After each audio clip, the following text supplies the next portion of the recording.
Hello and good afternoon, ladies and gentlemen. You're here for another episode of Staying Home with Josh Fox, your revolutionary guide to the Green New Deal. I'm Josh Fox. I'm your host. And today we have Antonia Juhas on, who is an extraordinary writer and expert on the decline of oil and of fossil fuels. We're going to have an extensive conversation about what are the appointments, Joe Biden's appointments to his special climate task force. What are the ins and outs of some of that? What is the outlook? How does that stuff divide itself? Um, in an administration which is full of people of various different kinds of ideologies, from progressive supporting of the Green New Deal to war hawk, pro fracking people, to bureaucrats, to movement leaders, how are we to parse all of these cabinet positions and nominations for Joe Biden's climate administration? We're going to talk about that. We're going to talk about the end of oil, and the geopolitics surrounding the production of oil. Antonia is such an expert on these things that this is a conversation that may get a little wonky, it may get a little insular, maybe a little granular. But listen, we've got to start telling the story. We've got to start telling the story of either the end of the world or the future of the world. But it starts with really deeply understanding both the politics of oil, the decline of oil, the birth of the Green New Deal, the road forward. And what do I mean by really understanding that? I don't mean I understand how much carbon dioxide is in the atmosphere, how much the ice will melt at the polar ice caps. I mean that. I don't mean how much sea level will rise. We talk so much about that in the climate space, in the environmental space. What we don't talk about is how Vladimir Putin is building a gas pipeline across the North Sea into Germany, and neo-Nazi parties are supporting it. What we don't talk about is Hunter Biden on the board of a natural gas company in the Ukraine, which wasn't a conspiracy, but it had to do with policy. It had to do with national and international geopolitics, right? Checks and balances, proxy wars in Yemen, proxy wars in Syria. This is the story of oil on the planet. Are you intrigued? Stay with us. We're going to talk about that with Antonia Juhas, brilliant journalist and writer on climate change and fossil fuels. This is Staying Home, your revolutionary guide to the Green New Deal. So it's my great pleasure to have Antonia Juhas on the program. She, as I said in the introduction, has just come out with a terrific article in Ms. about how women should be at the forefront of the climate movement. Also a piece in Sierra Magazine about the end of oil, and recently an interview with one of my favorite people and a regular on this program and a regular in my life, Bill McKibben in the New Yorker, about predictions for the coming Biden-Harris, hopefully, action on climate change. Antonio, so thank you so much for coming on Staying Home. This program, I talk about the Green New Deal. It started in March, back when we all had to go inside, and I was doing teach-ins about the Green New Deal with the Bernie Sanders campaign and independently, and I was also performing a project that had to do with climate change and fossil fuels, and all of that had to go away. So we started this program as a substitute, and now we're, 200 episodes in, and very grateful for the continuing ongoing conversation about the relationship between this moment of being shut in and or having to stay home, or if you do have to go out because the United States government refuses to pay people to stay home, which is what we should be doing, battling a disease in the streets. I want to just ask you, first of all, say thank you for your work, but also say, in one of your pieces, you quoted Arundhati Roy saying, this pandemic's, I'm paraphrasing, sort of change everything. It's impossible to think that this one won't, and that we stand between a portal of two worlds, the old one and one we have to imagine. You say the same sort of thing in your Sierra Club piece about how the choice is now ours. Tell us just a bit about where you're coming from as a writer with a climate focus, and how you're building in the idea of, here I have to be a scientific reporter, but also have to put people in this position, as always, many climate activists do, of having to embrace a choice and having to embrace action. Yeah, well, thank you. And Josh, it's great to meet you and to be on the show. So thanks for having me. Yeah, the quote from Arundhati Roy, I think, is really important and moving, because she's basically saying that historically pandemics have been a porthole between one world and the next. It's this opportunity to break with the past and embrace the new. And people have historically felt the need to do that because clearly something went terribly wrong that brought us to a point of global pandemic, and something new is sought after, is desired. And those of us who have been working on addressing and confronting the climate crisis have felt that those breaking points have been happening for some time, that people have seen the tragedy of where we're at and the necessity to break with what led us there and to embrace a new shift. And I think that has been happening. There's been, a huge transformation in the percentages of people who acknowledge the reality of the climate crisis, and more importantly, who want to see action to address the climate crisis, and have put in place actions that have made it possible to have policy and business changes and banking changes and societal changes and justice changes that make a break and a new opportunity possible. When you put the two together, the COVID pandemic and the climate crisis, which are of course interwoven, we have one because of the other, and you can't solve one without solving the other. It creates, I think, a tremendous awareness about what has to happen next, which is that we do have to change the way that we look at who uses energy, how we use it, who produces it, and does it create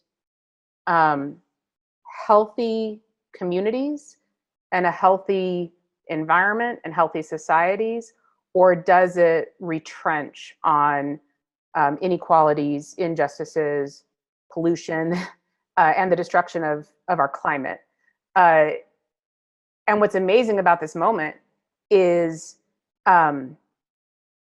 we can see so well what those changes need to be. We can see the policy path, the politics path, and I think that we're in this moment of incredible destruction and devastation and loss, and opportunity, to change and to see things differently and do things differently. You're tuned in to Staying Home, your revolutionary guide to the Green New Deal. I'm Josh Fox. I'm with Antonio Yuhas. We'll be right back. You're tuned in to Staying Home, your revolutionary guide to the Green New Deal. I'm Josh Fox. I'm with Antonio Yuhas, who's a writer and writing specifically about climate change.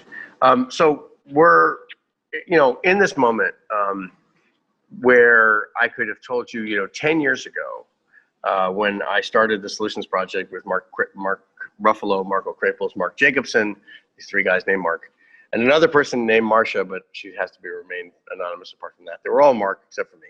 And we were envisioning this idea of 100% renewable energy because we were in a crisis about the fracking world, right? About the fracking campaigns. We were saying, we're going to go to Governor Cuomo and we're going to bring him a 100% renewable energy plan for New York as this sort of gambit against fracking New York State. And we still have fracking all over Colorado. We have fracking in Pennsylvania. We have fracking being proposed right now in China, at a large scale, in Africa, in the Eastern Europe. This is an administration right now which has avowed itself over and over again. It was like being punched in the stomach and punched in the face every time Kamala Harris came out and said, Joe Biden will not ban fracking. It was like, well, then you're not paying attention to the climate crisis. And we know we have a climate panel right now, a big departure from the Trump administration, obviously, the climate crisis task force or whatever they're calling it. But on that climate crisis task force, we have John Kerry. We have Gina McCarthy, who oversaw the greatest expansion of fracking in American history as the head of the EPA in Obama's second term. What are the hopeful signs that you see right now? And what are the ways that it could go that aren't so hopeful? Yeah, I mean, let me first say, my background is I'm an investigative journalist. I specialize in oil. I report on oil as a jumping off point to talk about fossil fuels more broadly, but more importantly, the sort of all the ramifications of the history of the mass production and consumption of oil and fossil fuels. So that's human rights, war, economics, politics, justice, inequalities, et cetera. Sort of all of the many tentacles of this resource as a way to look at fossil fuels also more broadly. And I look at those communities that have stood at the forefront and struggled against this mode of production and consumption since it began. So for the entire history of the mass production of oil and fossil fuels, those communities that have borne the brunt of that have resisted it from its birth, from the birth of the industry, and I have sort of documented that long arc of history, which very much continues to today. It's a fascinating and amazing story. It is a fascinating story. Incredibly but, dramatic. Yeah. And what's changed is the willingness of people to listen to those who are bearing the greatest price of our fossil fueled economy and wars and politics. And we're at one of those moments where, one, more people than ever in the history of the production of oil and other fossil fuels are bearing the immediate costs of that exploration, production, transportation, consumption, disposal, and the broader climate costs of it. So more and more people are frontline communities. But more than that, the willingness of all of those more people to listen to those who have borne the hardest costs and the longest. So frontline communities that are more often than not communities and nations of color, communities and low-income nations of color, even more so. And the thing that is making me most hopeful about the Biden-Harris administration is what's really emerged as a key theme of environmental justice and listening to environmental justice communities. So in the nominations that have happened so far, first there was what was going to be the nomination of Mary Nichols for Environmental Protection Agency Secretary. Environmental justice groups vocally pushed back against that nomination on environmental justice grounds. Right. That nomination was withdrawn. Instead, Michael Regan of North Carolina, who has a very clear, he'd be the first Black man to run the EPA, a very clear record of environmental justice, the largest settlement on coal ash in history against Duke Energy, and someone who's willing to take on, the largest energy companies in the world. In addition, the nomination of Deb Haaland, Congresswoman Haaland, huge, to be Interior Secretary is huge, and especially to get at this issue, which is that this would be the first time in the history of the United States, that the Secretary of Interior would see as her mission reducing fossil fuel production, not expanding it. Right. I mean, that is just transformative on its face. But of course, she would also be the very first Native American Indigenous woman to run Interior, which of course oversees the federal government's relationship with tribal communities. She is an ardent supporter of the Green New Deal. She is an ardent supporter of keeping fossil fuels in the ground. She is an ardent supporter of Indigenous peoples all over the world, not just in the United States. And she would be implementing the pledge of the Biden-Harris administration to end all new leasing on federal land and waters. And to me, that's critically important. Then you also have Brenda Mallory as head of White House Council on Environmental Quality. Again, a steadfast proponent of environmental justice, who would be, seeing White House Council on Environmental Quality oversees all of the cabinet work. No, I've been to the CEQ many times to petition them for my own frontline community in the Upper Delaware River Basin to stop fracking, and thankfully that did work. But yeah, go ahead. Please continue, because I think this is an important thing to run down some of the members of the cabinet that you find hopeful. And I find what you said hopeful. I mean, as certainly in my household, right? As a person who was at Standing Rock, who campaigned, who works on a daily basis with the Awake Media Project, which I helped co-found with Doug Goodfeather and Myron Dewey, my two partners, Indigenous partners in that. And my girlfriend is a National Park Service ranger. So in my household, we're overjoyed, especially about Deb Haaland, because, to go from Ryan Zinke, who is basically a landlord trying to, farm out the national parks and everything, and the BLM and all the other lands, to the oil and gas industry in this fine tradition of Mr. James Watt and other folks who saw it as their task to exploit these places as much as possible and pollute them and destroy them, to having a Native American woman, Indigenous woman, who is a staunch supporter of the Green New Deal and all the things he said, as her new boss, is astounding and awesome.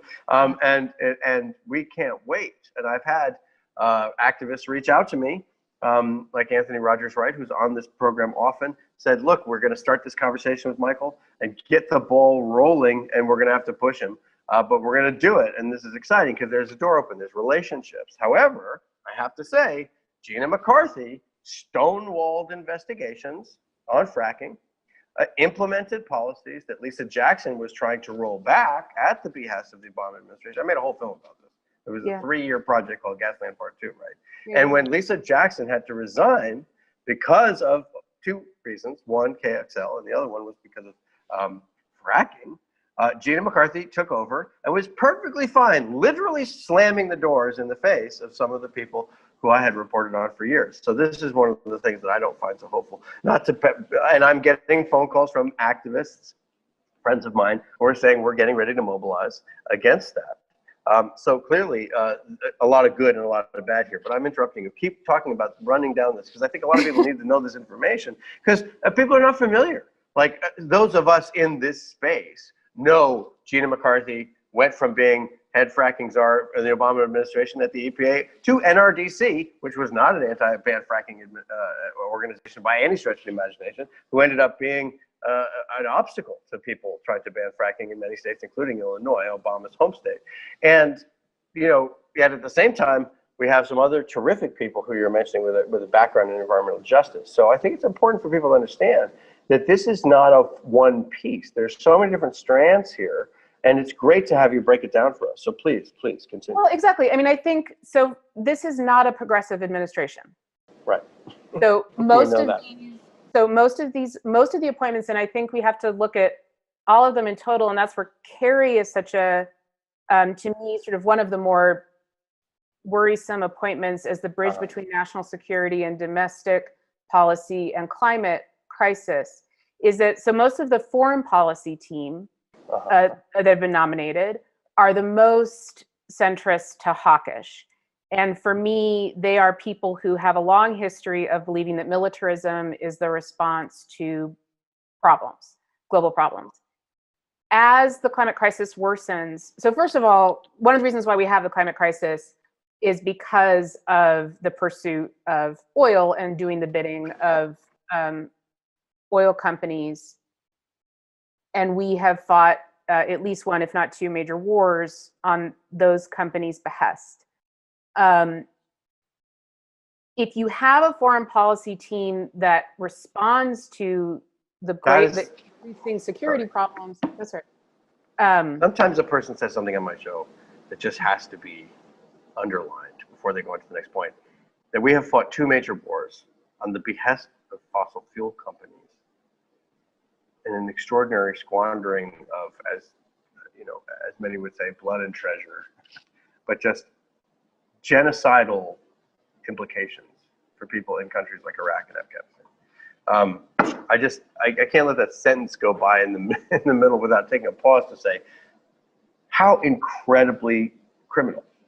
And these are the stakes that we are in right now. Sorry, keep going. No, thank you. It's really important to emphasize those points and to emphasize, Kerry and Biden, of course, were initial supporters of the invasion of Iraq and Afghanistan. Um, and however, the team that's been put in place, the foreign policy team that's been put in place, are people who worked very hard to try and extract the United States from Iraq, who supported an expansion of militarism in Afghanistan as a way of saying, well, we get that Iraq is bad, but Afghanistan's okay. And then we thought that and thought we should end the war in Afghanistan as well. But as a sort of general approach to foreign policy problems, definitely see sort of aggressive militarism as part of that formula for them. And as the climate crisis worsens, the security implications are going to worsen as well. Right. And do we want to have a government that responds to that by saying we need to have military interventions on these points of where this insecurity happens? Syria is a great example where you had a climate crisis exacerbate a problem that became a militarized problem. Well, it is a proxy war as we speak. You're tuned in to Staying Home, your revolutionary guide to the Green New Deal. I'm Josh Fox. I'm with Antonio Yuhas. We'll be right back. You're tuned in to Staying Home, your revolutionary guide to the Green New Deal. I'm Josh Fox. I'm with Antonio Yuhas. Please continue talking about the militarization of our climate policy as this world gets more and more destabilized due to the climate crisis. Keep going. You're talking about Syria. And so, is the response of this team going to be, yes, we need to make sure that the military, responds to these problems, or are we going to say, the heart of the problem is the climate crisis, the heart of the problem is racial injustice and economic injustice. The solutions need to be diplomatic. They need to be negotiated. They need to be economic policy, social policy. Our military policy will only make them worse if we continue the policies that we have. And the fact that we have a centrist to hawkish foreign policy team with a environmental justice focused, Deb Haaland domestic policy team is a conflict. And so within this administration, and one of the many things that's been so destructive about the Trump administration is how inconsistent the policies are throughout the Trump administration. There's some that are very clear, the desire to expand fossil fuels, very, very clear, American energy dominance, very, very clear, Trump's ego, very, very clear. But besides that, you've had a schizophrenic sets of policies, and we don't want to, the sort of theme that's been repeated about the Biden administration is at least we know that it's going to be sort of cool running and, no surprises and, all people who have this great long track record. Well, part of that great long track record is actually going to be a bit of a confusing set of policies. And if we're going to survive this crisis, these folks are the ones that we want to be, I think that model is no more wars for climate stability, as we don't want wars for climate instability either, right? Exactly. I mean, we don't want more wars, period, I think. But it's interesting because there's such a diverse coalition of people that elected Biden and Harris, right? Yeah. A fragile coalition. I've talked about this a lot in the few weeks that we've had to talk about this. Everywhere from the trail riders out in Navajo country, getting people to vote, to the suburban housewives in Arizona and wherever, Wisconsin, to 85% of the black vote in Detroit and Philadelphia and Milwaukee, that to all the progressives, right? To the people who were never Trumpers, who were, this was a very broad group of people that had to come together to reassert democracy over fascism.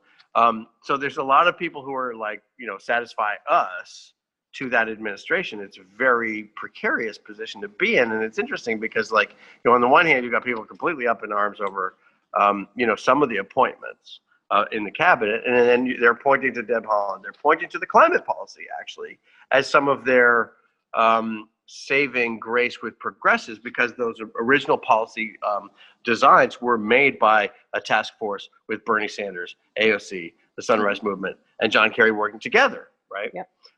But you have boiling situations right now, including what you mentioned in Syria, where you have proxy wars and you have the petro-states fighting it out in Yemen, fighting it out in Syria, and by the petrostates, I mean, yes, Vladimir Putin's Russia. I mean, MBS is Saudi Arabia. I mean, the United States. And this is such a fascinating mix because you have, people who are peace and justice, people here on the domestic side of life, and war outside of our own borders. That seems to be what you're saying. Am I getting that? Well, I mean, I'm not. So I think that we'll see. So right now, one of the things that's really clear about the Trump administration is that the Trump administration, I believe, is very clearly coordinating with Putin and Mohammed bin Salman, if for nothing else than to maintain a fossil fueled powered world. Mm. There are probably many other things that there's coordination on, but this is certainly one of them. And total hatred of women is probably another one. Misogyny is probably one in there too. But so I don't think that Biden and Harris are going to participate in that alliance. So I think that, that to me, that is not something that is like. So Obama, for example, had terrible relations with Saudi Arabia, had terrible relations with Mohammed bin Salman and his predecessor, and certainly didn't have the type of relationship with Putin that Trump does. And I think that, we can expect that type of commitment to the era of fossil fuels, the dominance of fossil fuels, is not going to be the commitment of this administration. How far will it go? So what I think this administration... Isn't it to a degree like out of the frying pan into the fire, like out of the cooperation with Putin and MBS and into the Cold War? Because certainly Obama and Joe Biden's policies in Eastern Europe, which was pro-fracking, Hillary Clinton, Joe Biden, and Barack Obama, the global shale gas initiative. Let's push fracking in Poland, in Bulgaria, and Romania, and the Eastern Bloc country, in the Ukraine, where one of them had a job, whose son had a job at the largest natural gas company in Ukraine, which has caused some consternation. The New York Times calls it a conspiracy theory to mention this, but it is not when it's directly in line with American foreign policy. In my book, a conspiracy theory that any more than Hunter Biden taking a job at Amtrak because Joe Biden likes Amtrak is not a conspiracy theory. Hunter Biden getting a job at Verizon, the number one natural gas company in the Ukraine, right after they throw out Vladimir Putin, not such a coincidence. But the problem here, I think, is that, we don't need any more Cold War saber rattling in Europe over which NATO countries are going to frack themselves into non-existence. If Obama and Biden had started a Marshall Plan, a Green New Deal, right, for Europe in 2008, we'd be there by now. So there's a short-sightedness to these, because the fossil fuel gambit ends up being the fuel of tyranny, right? And you've just written so eloquently, I think I have to point out this article in Sierra about the end of oil. How does this idea of the end of oil factor into these geopolitical machinations that are happening right now? Oil companies losing huge amounts of money. I'm going to quote the article here. BP's profits dropped by 68%, Chevron's by 65%, ExxonMobil's by 56%, Shell's by 50%. That's, I think, in the last couple of years. In December 2019, Chevron was forced to write off $10 billion in losses. So you're seeing an enormous downturn in oil's profitability at the very moment when it looks like there could be both global energy insecurity and climate insecurity. Talk about how this factors in your mind. Well, let me answer the first question about sort of the Obama Biden model of the expansion of fracking policies. So the first thing I would say is there is a separation between Hillary Clinton's policies as Secretary of State and the Obama administration's policies. And I actually think that Clinton was much more hawkish, hawkish than most people, much more expansionary, and that included the fracking agenda that she moved. Domestically, what I actually saw with the Obama administration was The policies put in place under the Bush administration essentially allowed to continue with a start to rein them in through regulatory policies towards the end. Obama started talking about keep it in the ground. He started opposing Keystone. At the end, he started opposing Dakota Access. There was a public change. pressure brought that to it. Exactly. And this is where I'm going to go. I exactly agree with this. And so what the Biden-Harris administration is starting to talk about is that regulatory noose, trying to address fossil fuels through that without putting in place a ban, but by doing just like regulating away the industry's ability to operate profitably. And the reason why that could work, I'm not saying that it wouldn't make sense instead. I mean, so they are saying no new leases on federal lands and federal waters. Which is 10% of all the land that's fracking. Well, but I was going to say, is like, if you can say no in one place, you could say no somewhere else. So it's not as if they're opposed to saying no. So I'm saying our argument would be to them, it's not as if you're opposed to saying no. It's not that you don't understand that there are policies about keeping it in the ground.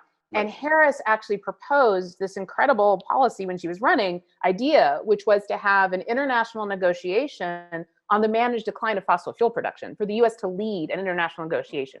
So I think she was much stronger, for sure, on fracking. Opposed fracking. You're tuned in to Staying Home, Your Revolution. I'm sorry, I have to say that. You're tuned in to Staying Home, Your Revolutionary Guide to the Green New Deal. I'm Josh Fox. We'll be right back. You're tuned in to Staying Home, Your Revolutionary Guide to the Green New Deal. I'm Josh Fox. I'm with Antonia Juhas. It's a fascinating conversation between people who are really talking about the inside game, right, on oil and gas here, right? But this is the thing. This is the rub, right? This is where we're coming to. This is I was asking you about Obama climate policy on fracking, but you're also leading your way towards this idea of oil. So Kamala Harris for the managed decline, for a ban on fracking. How do these things fit together? So what happened in the interim was just transformation of the demand from an organized public to say no to fossil fuels, organizing to highlight the harms the industry has caused, to listen to those, to put front and center those who have suffered those hardest harms, to listen to them. People who started to feel those harms themselves much more often, and to say we need a change in policy and we can offer changes in policy. So helping organize to make sure that renewable energy becomes affordable, becomes a realistic alternative, which it is. So you can replace fossil fuels.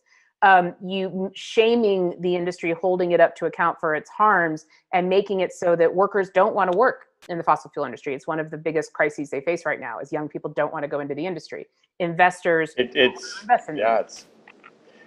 We've had many times on this program a discussion of how the fossil fuel industry actually harms its own workers. I made a short film called Gas Work, which was about a worker that was killed in the oil fields in New York State. And we've had on this program many times Justin Noble talking about how fracking workers are subject to oil and gas radioactive waste, which I've also covered in my career. It's a horrible job. Randy Moyers, one of the workers I've interviewed, said, yeah, this is a job. Your job after you work for them is going to find doctors, going to find specialists, going to find chemotherapy people and oncologists, and going to find people in hospitals that you never even knew existed. That's your job after you get done with it. That's what he was saying. So yeah, that's kind of a huge thing. So I did a investigation on deaths that happened during the construction of the Dakota Access Pipeline, and looked at how deadly oil and gas production is one of the deadliest jobs in the nation. One reason being that it's not unionized. Well, pipeline construction actually is unionized, and it's still one of the deadliest and most dangerous jobs in the nation, even with the unionization. So it's just dangerous work, and people increasingly don't want to tie their future to it. So you also have a world that's waking up to the realization that the number one cause of the climate crisis is the burning of fossil fuels, and awareness of the great health consequences to the public of the burning of fossil fuels. and the tremendous environmental injustice. And so all of this has led to movements that have successfully shown a light on an industry that had for a very long time succeeded through its money and political power to evading public scrutiny and then being held accountable to that scrutiny. And now that political capital is draining, that economic capital is draining, the investor capital is draining, the public, will is draining. And this industry is facing the potential of its demise. It's not, demand growth is dramatically down. And that's some of that's because of COVID, though, right? COVID has exacerbated a problem that was already in place, which is that the industry is built on this model, and fracking is the key juncture for this, that it exists on overproduction. They produce way too much of a product that people want less and less of. When you overproduce a product that people want less of, you can't get a good price for it. But then if you stay hooked into that model, every barrel of oil is worth less, or natural gas. So you have to produce more to make the same amount of money. So you get caught in this overproduction loop, especially nations that are dependent on the resource. So Russia has to produce more and more and more. Saudi Arabia has to produce more and more and more just to get close to the income they were getting previously. So those nations that are able to, and those communities that are able to get off of that loop, extract themselves from it, can see a much greater potential in a renewable energy economy. And that's, I think, one of the reasons why we're also seeing a greater embrace in more and more places of that shift. So wait, let me see if I'm getting this correctly, right? So the more we produce oil, the more we have to produce oil. That's what you're saying, for the companies to produce oil. And the countries. And the countries, right? So the United States during the Obama era, instead of listening to the anti-fracking movement, which, by the way, was a lot of public pressure, and as much public pressure as we assembled when we were fighting Keystone, and as much public pressure as we assembled when we were fighting Standing Rock, the Dakota Access Pipeline, but chose to ignore us over and over and over again. I think the logic inside the Obama administration, I was told this by several Energy Department people, was, well, we have to pick one fossil fuel. We can't just go against them all, which was like, oh, God. Instead of taking that fastest self-assembling movement in the history of the United States environmental, whatever you want to call it, anti-extraction movement, they decided to go forward and make the United States a huge producer of oil and gas. And now that means we're sort of stuck. That's what you're saying. Well, I didn't quite say it that way, but I do think that we are stuck. I don't think we're stuck, one. And I do think that, so here's the way that I look at it. I see a trajectory that is Bush to Obama to Trump to Biden. And I see clear differences between these iterations. And none has yet succeeded in doing what needs to be done. And thus far, each has put us in a position where we are, particularly the Trump administration, more so than any administration in US history, and I'm talking going back to the beginning of Standard Oil, no administration has been so aggressive at expanding the rules that make it possible for production to take place anywhere, everywhere, under whatever condition is most feasible for those companies. But that doesn't mean over 100 environmental regulations rolled back. Exactly. I mean, there's no comparison. Even in like sort of the heyday of U.S. administrations that have advocated on behalf of this industry, which I thought the Bush administration, by the way, was the pinnacle, and then the Trump administration surpassed it. But we did. So we have allowed the fracking industry in particular to put us onto that ramp that that we were describing. But we're not stuck on it. I guess that's the main place I want to. In fact, the companies are collapsing on the weight of their poor decisions. So they got everything they wanted, and they're suffering from getting everything they ever wanted. They got all these lenient regulations. They got countries that let them produce, including here, anywhere you want to produce, wherever you want to produce, under whatever conditions. And so they produced and produced and produced, and they did themselves in. I noticed the conditions that I can't swear in the email that I got. So they messed themselves up, and they put themselves in this position, which is that they're losing money on their ability to produce as much natural gas and oil as they want. And so they have messed themselves up, and the popular opposition to their product is pushing them further and further and further away. But we're on a precipice. So if the popular organizing and opposition doesn't continue to push against this administration and these companies and these banks, it could just as easily go the other way, because they're still powerful. They're not gone. They've lost a lot of weight. They've lost a lot of influence, but they're not gone. And as you said, they're not absent from this administration, which I think this administration is suffering from the delusion of the natural gas as the bridge fuel is still, I think, sort of in there in this administration. And so that, but it's in fact, it's the fastest rising source of climate emissions worldwide, which we know from NASA. Not some obscure little scientific outlet somewhere in Cornell, but NASA has told us. Listen, Antonio, we have 1 minute left. You see some hope with Kamala Harris. Tell me about that.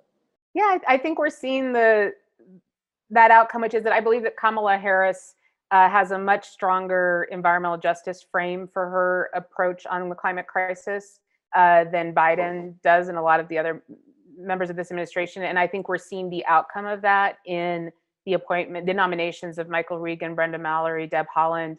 I think Deb Haaland is someone who Kamala Harris has worked with, for example, on policy. I think that, to me, that there is a great deal of hope in the influence that I believe she's already having on this administration, but also listening to those movements that have been pushing back on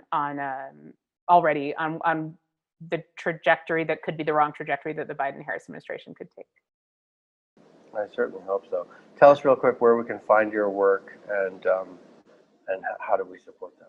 Great, thank you. My website is just my name, AntoniaJuhas.net, AntoniaJuhaszz. And under that name, I'm on Twitter and Facebook and everything else. And that's where all my writing is. And you can find out more about me there. Thank you so much. This has been an absolutely fascinating conversation. This has been Staying Home, your revolutionary guide to the Green New Deal. I'm Josh Fox. Thank you so much, Antonio Juhas. We'll see you again tomorrow. Thanks, Josh.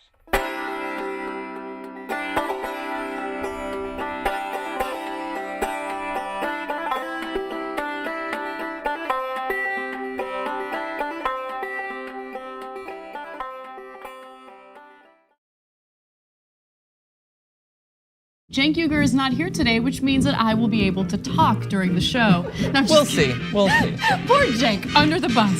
My God, if Jesus came back, how much would the Republicans hate him? Now you have to give away all of your possessions to the poor. Steve King would be like, oh, Weezy. Everyone should be lucky enough to have a John Iadarola in their life. You confused everyone. Okay, sorry. I thought it was pretty clear. Take a break now. You can turn me to Dr. Manhattan as long as I get what Dr. Manhattan's packing, okay? The liberal mom says, Mark Thompson, have you ever thought about doing one of those tapes that soothe people to sleep? Like Mark Thompson reads the phone book. I'd buy it. If you'll buy it, I'll do it. Emilio D'Amelio writes in, John, you are so thick. I love you. That's what he wrote. Pork Chop Express writes in and says John Iadarola needs a new jacket. Whoa. Those 24-inch pythons are about to burst out of his sleeve. Gun, baby. You know, the two people here said that their moms were both in love with you over Beauty and the Beast. Mm-hmm. That's an improvement. I usually get grandmothers. Charlie Turk. No, wait a minute, don't you dare. Chemical castration when we return from the break. I hope that, who they choose for the White House isn't just a borderline Klansman. That's all we gotta hope. That's it. We will settle it. She's cute. I didn't say that about Laura Ingraham. Scandal at TYT. Did Anna comment on my tan yet? No, she hasn't. You're a good bosser. But Anna did say that I come in here today with a fresh mind. That's all I'm about. I'm about a fresh mind. I can't with you right now. Okay? She just can't.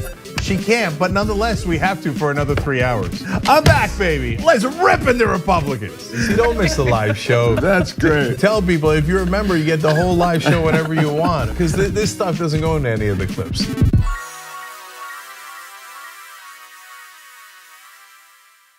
You are the media revolution. You are much needed. TYT! TYT! The place is like 95% TYT on. You guys, the Young Turks, which is my favorite channel, we're getting that message out. Cenk and the Young Turks do an extraordinarily good job. No matter what mainstream media says, you have to listen to the Young Turks. All the people who support us on the internet, that's what gives us strength. That's what allows anyone who was in there who was undecided to think, one side seems to be winning, they seem to have a bigger army, there might be a reason for that. So thank you guys. Across the map are going to be so tight and so close that it is likely going to be very difficult to call this on election night. The twin forces behind the Biden candidacy, the billionaires and the Bolsheviks. Arizona, 19 million. For the vice president, 9 million, a little over 9 million for President Trump. We are desperate for Donald Trump to not be president anymore because he's fascist and is a threat to our democracy. And we said that from day one. Yes, we want Biden to beat Trump. Is that clear enough? It is increasingly difficult for the American public to get any sort of truth. And this is why what Cenk and the Young Turks are doing is so important.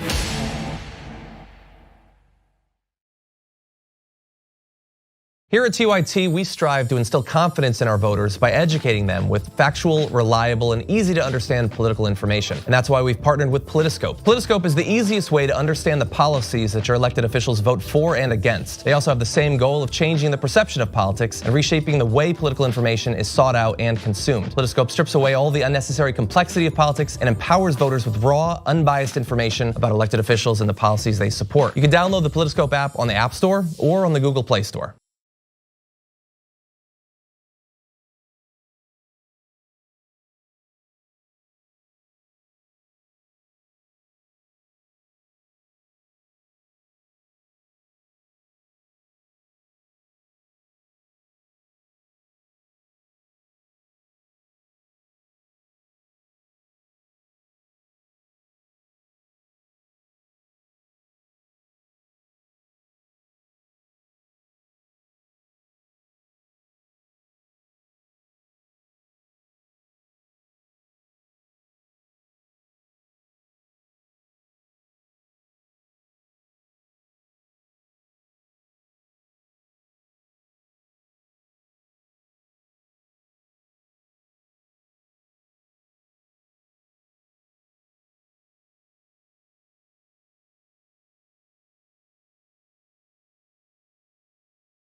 great episode of the conversation coming up for you guys, where we're going to tackle what Joe Biden can actually do, and then we'll find out if he does it. And we got a little bit of a dying mule that we want to talk about. Now, joining me is two wonderful reverends, living legend Reverend William Barber, president of Repairers of the Breach and co-chair of the Poor People's Campaign, and Reverend Liz Theo Harris from the Cairo Center, and also co-chair of the Poor People's Campaign. Reverends, great to have you. Thank you for joining us. Thank you. Thank you so much. Glad to be here today. Yeah, absolutely. So you got a 14-point plan that I want to get to in a minute about Joe Biden and what he can do. And I want to take some time with that because I think it's very important, and so that we figure out how to push him and which direction to push him in. But first, let's talk about that aforementioned dying mule. So Donald Trump still kicking and screaming all the way up to Tuesday, where he's saying he might not leave. He's talking to the generals or threatening to talk to the generals about martial law, etc.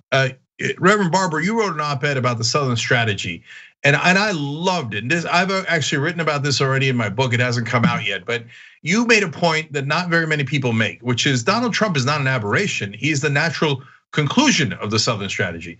So for folks that don't know what the Southern strategy is, can you explain that real quick and how it led to Donald Trump?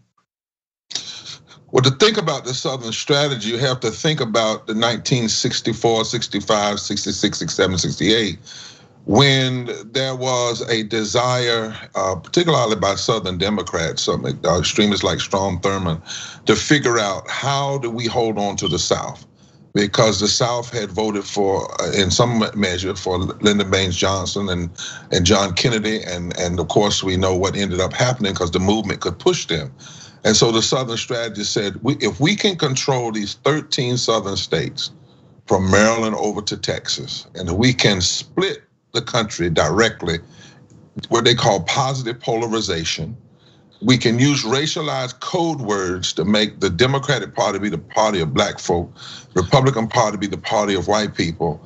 If we can use the anger that people had over the civil rights movement and turn it into political power, we can control pretty much the presidents in the United States Senate, because if we control those 13 Southern states, we control almost 170 electoral votes before one vote was counted, and something like 31% of the United States House of Representatives, 26 members of the United States Senate, which means they only needed 25 from the other 37 states to control the US Senate, and only 20% of the House votes from the rest of the 37 states. And it worked, I mean, in a large measure. Democrats ran from the South, Republicans ran to the South.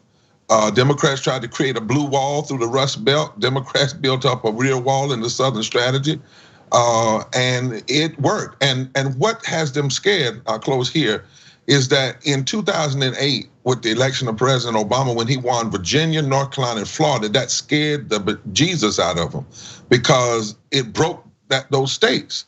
And ever since then, there's been an all-out attempt, ever since the Shelby decision in 2013, to engage in racist voter suppression, because right now, in many of those southern states, if just something between 2 and 12%, 2 and 19% of poor and low wealth voters were to vote black and white and brown together, they could fundamentally shift who holds the Senate and who holds the presidency. So Reverend Barber, I remember I had Pat Buchanan on my show on MSNBC about 10 years ago, and I asked him about the Southern strategy because he was part of Nixon's team. He wrote the memo. Yeah, and I said, so Pat, you guys went for, basically the racist vote, but now it looks like time's running out. And he said, yeah, we had a good 40-year run. He just said it. And then unfortunately, turns out they had 4 more years in them. And now I think what's driving them to the absolute brink is that they lost Georgia. And so it's one thing to lose Virginia, you still got some sort of prayer that you could hang on. But if you lose Georgia, and Reverend Barber, I remember you talking about North Carolina and Georgia before the election, saying the same exact thing you just said here, you said before the election right here, right? And it turns out they lost one of them. And that's why he's not leaving. And people need to understand, this is a natural extension. They have the conservatives in the South have never wanted democracy. They literally rebelled against America because they didn't want everybody to have freedom. They hated freedom. They want democracy when it comes to extremist white views, and when it comes to black and brown people, they don't want democracy. But again, I would say that they are they're scared because they said they lost North Carolina in 2008. They would have lost the Senate race in North Carolina, but the senator that was running, had a infidelity issue that hurt him. They lose Georgia. They may lose 2 Senate seats in Georgia. But the other thing we have thought that they were so close to losing. Mississippi, black man runs and gets almost within 2 percentage points. In South Carolina, the same thing. And what they know is a lot of the reasons those persons didn't win is because still Democrats, the National Democrats didn't really push in Mississippi and in South Carolina. Once people really commit to organizing in those states are not red states, they're unorganized states. And if you really push them on poor and low wealth people, that's gonna cause major transformation. It was Cornell Belcher just wrote a piece looking at the data and said the Southern strategy is over. If in fact organizing and intentional pulling together people happen, Dr. King's dream comes true. He said in 1965, the end of December, the Montgomery March, he said, black and white people coming together have the power to create the beloved community and the political base to do it. Now, if you add Latinos and indigenous people, that's really here right now. It's here. They knew, I'll close here. Pat Buchanan was right. They told Nixon, if we do this, we can control the South for 40 years. The 40th year was in 1968, the 2008, that was the 40th year. They've been given another 10 years because still now Democrats really don't do what they should in the South. But if we build the right movement, we can change the South. And that's really the only way you're going to ultimately change the country, because you cannot give people 170 electoral vote head start in a race to 270 and then think you're going to always be successful. You just can't do that anymore. So that's exactly right. By the way, I started a couple of different groups, but including Rebellion PAC. And Rebellion PAC put money into Mississippi because we thought it actually was winnable. And it turns out we were closer to right. But you need people to join the rebellion, right? And that's exactly what you guys are talking about. So Reverend Theo Harris, that brings us to the Democrats. So today or on Tuesday, Donald Trump comes out and does a press conference and says, I'm gonna veto the COVID relief bill. It shouldn't be $600, it should be $2,000 in direct payments to the average American. Well, he just outflanked the Democrats on populism. Why is this hard for Democrats? I mean, 88% of Americans wanted a $1,200 check, including 83% of Republicans.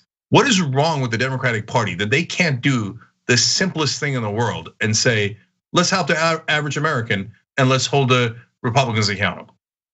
Well, I mean, what we say in our work, and this seems to be so true, is that Republicans racialize poverty and Democrats run from it, right? Before even this pandemic hit, there were 140 million people, poor white people, poor black people, poor Latino people that were poor or one emergency, a storm, a fire, a healthcare crisis, a job loss. We have all of those going on right now, away from economic ruin. And yet the Democrats, the Republicans have not raised these issues in our public discourse. Everywhere that somebody in this past election in 2020 ran on healthcare for all, on Medicare for all, they won. All the places where folks were talking about 15 in a union, that beat. And so the issue is, how do we make sure that the issues that are the real life and death issues of close to half of this population, and this is before this economic recession, this is before 8 months of no stimulus. This is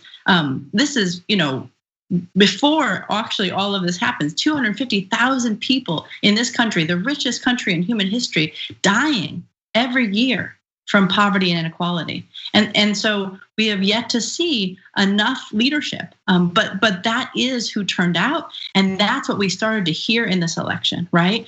Joe Biden, Kamala Harris talked about 15 and a union. They talked about expanding healthcare. They talked about fair taxation. They talked about student debt relief. And where those issues were raised, people turned out in large numbers. We know that poor and low income people voted in a way higher margin than even years ago. 55% of poor and low income people voted for the Biden-Harris ticket.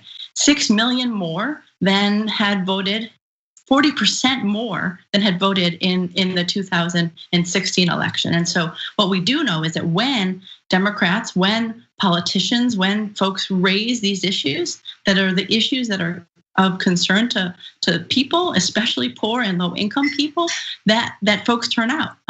And so our campaign is about shifting this narrative, getting this nation to pay attention to these real issues, these interlocking injustices of racism and poverty, ecological devastation, and this war economy where we spend 53 cents of every discretionary dollar on war. And that doesn't go to our veterans, that doesn't go to our service people, that goes to contractors mainly, and very little on healthcare and education. So you're right, except Reverend Theoris, I really wish that Biden and Kamala Harris had talked way more about $15 minimum wage, because then they might have won Florida. And not that anything would have made a difference. They already got 306 and he still won't leave. But and the Republicans are still pretending he won the election. But in Florida, Biden lost by 3. Minimum wage being increased to $15 won by 22. That's a 25-point difference. If all they had done was talk about $15 minimum wage every time they went to Florida, they would have won Florida. It's a near guarantee. TYT just crossed 14 billion views. Yes, that's the world population, almost ×2. And we have over 19 million subscribers. Too strong. I love you guys. Look, we're not backed by billionaires like other mainstream media outlets or the right-wing outlets that are almost all backed by them. We're able to press on and continue our coverage because of you guys. Your small dollar donations to our fundraising campaign at tyt.com/go have a huge impact. And you know what they do? They create real change. Contributions of any amount supports our ability to continue to tell stories that often don't get covered by the likes of MSNBC, CNN, or Fox News. With your support, we're the 4th news network, and you know we keep it real. No matter how large or small the contribution, you help us beat the billionaires and all the other media outlets by going to tyt.com/go.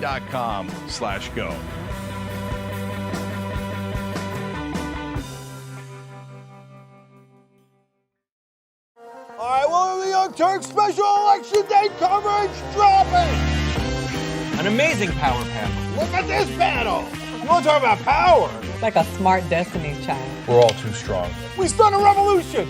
Yes, another one. Aren't you excited? Wow. And then the best writers in the country are right there on this panel with the obvious exception of John. Why is he lying? Because these are acts that you can commit with impunity. Most of us are usually in boxer shorts underneath. I went with the pants today. This is the first ever power panel with Donald Trump as president. We have elected the top Twitter troll in the country. We have to stop pretending that race is not an issue in this country. Now keep in mind, racism had gone away until Barack Obama brought it back. That's right. They want to protect life so much that they want to ensure that insurance companies don't cover your maternity care.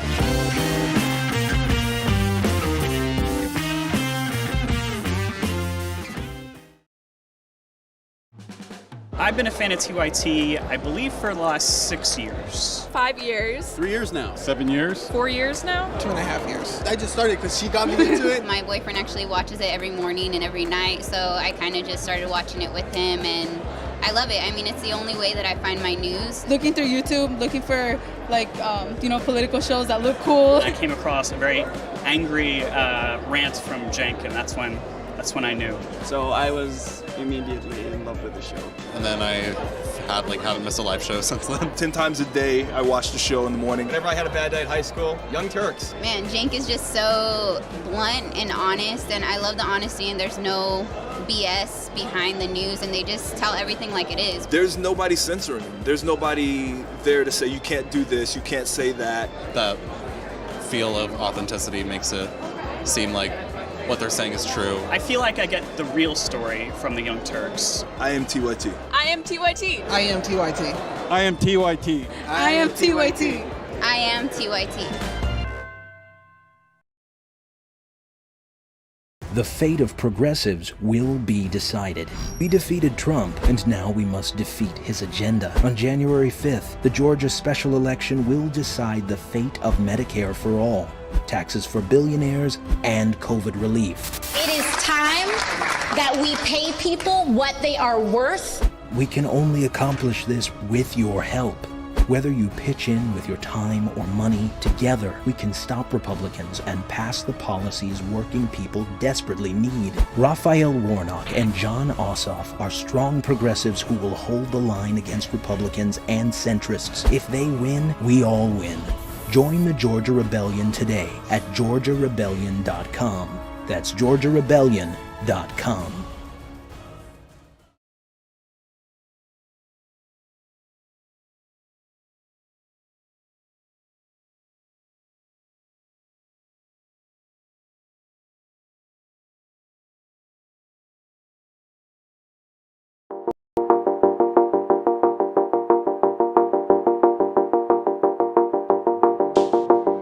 So Reverend Barber, let me go to that. That's in your 14 points. It's point number 3, and it's arguably one of the easiest ones. Democrats claim that they're in favor of it. They passed it in the House already. So now, if the Republicans hold the Senate, are you worried that Biden team is not going to push for it? They're just going to say, well, McConnell's going to block it, so we're just going to drop it. Or do you think they'll push anyway? What would that look like? And then if the Democrats don't pursue it, if the Republicans hold on to the Senate, then what can we do? Well, let me answer a series of questions, so let me try to answer them in that form. First of all, you're exactly right in terms of Democrats have to learn to run on what they believe and not just offer Republican light. Because if I'm wanting Coca-Cola and you offer me light, I'll take the real thing anytime. So Democrats need to say what they believe, and I agree with you on like 15 in Florida. You can't talk about it a little bit. You got to talk about it. Then you have to talk about what it will do. How many black people will it lift out of poverty? How many white people will it lift out of poverty? How many people in Appalachia will it lift out of poverty if you do this? And that's one of the things we've been pushing the campaign on. Not only say you're for it, but disaggregate the numbers so that people can see themselves in the policy. The second thing is, Democrats have to learn how to, as I could say, hang in there. Now, today it would be this. This is the 17th day, I believe, of the anniversary of the Mountain Goodbye bus boycott. They would have another 364 days to go. Why am I bringing that up? Because what we've seen happen this week, and this bill that they passed, that really wasn't a bill. It wasn't a Christmas miracle. It was a Christmas mess. What if Democrats have said, we're not moving on the 1,200 at least. We're not moving. They could, and stay there because the Republicans could not do it by themselves. You have one house, but you have to be willing to endure some suffering. And the people who are suffering really didn't want just a little bit. They wanted the real thing. But the problem is sometimes Democrats get so caught up and they compromise before they fight too often. And then they get mad at you if you say that. But the reality is, people need to see a long-term fight, and they need to give the people time to get in the fight. So what do we do in the new year? We're gonna have to make sure whoever gets the Senate, that 15 in the union is not optional, just like free vaccines and just like sick leave and unemployment. But 15 in the union, the people are gonna have to stay engaged. And the Democrats, particularly those in the progressive caucus, are going to have to stay very strong in this. We're gonna have to put a face before America. We can't just back up, and we have to get out of this microwave policy victory stuff. Because none of the things we hold true today, like Social Security, even labor unions, came quick and easy.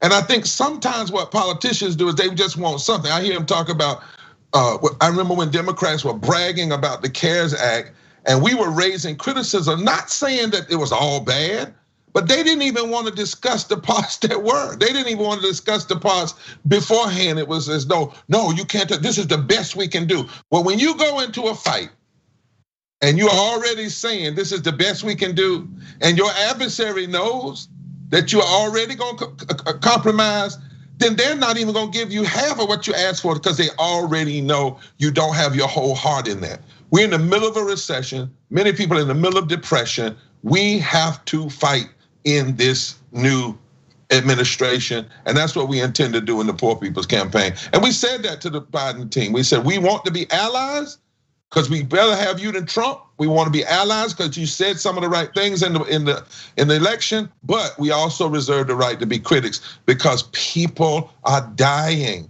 And I wish my brother that sometimes on these shows, even with you and others, would say when they say 300 some thousand people have died. Then they say black people are dying at 3 to 7 times higher. Let's go one further. Poor and low wealth people are dying. Whether they're black or white, poor and low wealth people are dying. And we're gonna have to start talking about, that's the one stat they don't keep right now. My daughter's in public health. Do you know they're not keeping a stat based on death and class? Yeah. So as usual, I want to end every one of your answers with preach it. Look, the Montgomery bus boycott is a devastating example. So thank you for bringing that up. I had not considered that as a good model to point to, and I will going forward. Because 381 days, man. 381 days they fought. And we can't fight in 2 weeks. Yeah, if they had said, hey, you know what, we could hold a boycott for just 20 days. Well, then they would have waited 21 days and the boycott would have been over. Right. I mean, has a Democrat ever played poker in their lives? If you tell somebody, hey, you know what, if you raise me more than $20, I'm gonna fold, they'll raise you $21. Okay, so you fold. And there was a compromise offered. In the first couple of weeks in, a group of folk went and compromised. And listen, history tells us Martin King was willing to compromise. And E.D. Nixon and Rosa Parks said, we didn't get out here just to be treated nice on the bus system. We came out here to change it, to tear down Jim Crow. And Democrats and others are gonna have to decide what is it that is not compromisable, because the people will suffer even more if we capitulate and compromise. Yeah, so I mean, it's Rosa Parks is another great example. Sometimes you just need to sit somewhere and go, I'm not moving. Right. Until this system changes, I'm not moving. So now, Reverend Theo Harris, I want to go to you because now let's get to the $15 minimum wage should be a layup, but I'd be surprised. Okay, even if they have the Senate, honestly, I bet the conservative Democrats come in there and try to extend how long it's going to be before we get to $15 minimum wage, right? So we'll fight that when we get to it. But now you also have difficult things on this 14 points that you guys are asking the Biden administration to consider. So number 5 is guarantee quality housing for all. So that's a hard one. So Reverend Theo Harris, what do we do with a hard one like that? Well, I mean, I think it's a hard one in that right now we don't have the political will to end homelessness. But there's actually 5 abandoned houses for every homeless person in this country. So in that way, it's not hard. And in that way, we have the wherewithal, we have the productivity, we have the capacity to end homelessness tomorrow. Yeah, we have the housing stock there. We have people living in the street. We have the necessity to do it. And we're gonna have to push for everything we're saying in the first 50 to 100 days. And some people say, well, that's a lot, but people are going through a lot. One more time, preach it. Look, there's no more room for excuses. So now is the time. We cannot take the tranquilizing drug of gradualism. And as Frederick Douglass said, power never concedes without a demand. So it's time for demands. And so one last thing. Can I say one thing? I know we've got to wrap. This is the thing I want, because it might make your audience cuss, but I won't curse. Billionaires have made $1 trillion since COVID. $1 trillion since COVID. We just passed a bill. Trump has said less than what billionaires have made during COVID. We don't need to hear any more excuses about what we don't have and what we can't do.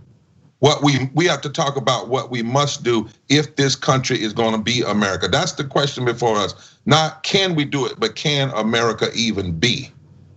100%. Reverend Theo Harris, just last quick thing. Where can people find out how to participate? So you can go to poorpeoplescampaign.org, sign up. There's coordinating committees in 45 states across the country. You can sign up for our email, and you can also check out both Repairs of the Breach and the Cairo Center, because there's ways to get involved in a movement of all kinds of people who are saying, no to poverty, no to war, no to racism, and yes to life. So please get involved. Yeah, and for all of you out there watching, okay, as Reverend Barber said, it ain't the black people's movement, okay, or black and brown people's movement. It's a poor people's movement, okay, and it's Tucker Carlson and the right wing. They're lying to you. We're not gonna make you drink Starbucks coffee. We're not gonna do it just for our own ethnicities, okay? We're gonna actually raise wages for everyone, Yeah. So come and help us. And so Poor People's Campaign is just an absolutely critical part of it. And you don't have to be poor to participate in the Poor People's Campaign. You could actually care about your fellow human beings. And that's exactly what reverends are supposed to do. So Reverend Barber and Reverend Theo Harris, thank you for the work that you do. Thank you. Remember Oak Flats. Remember Oak Flats. Right. Take care. You too. Thank you.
Hey, that's Anna. Jumping music, slick DJs, fog machines, and laser rays. Look out weekends, cause here I come. Because weekends were made for fun. Look out weekend, cause here I come. Because weekends were made for fun, fun, fun. I work hard every day. It's all work and no play. With the boss on my back, he don't give me any slack. I sit down, I daydream of how my weekend's gonna be.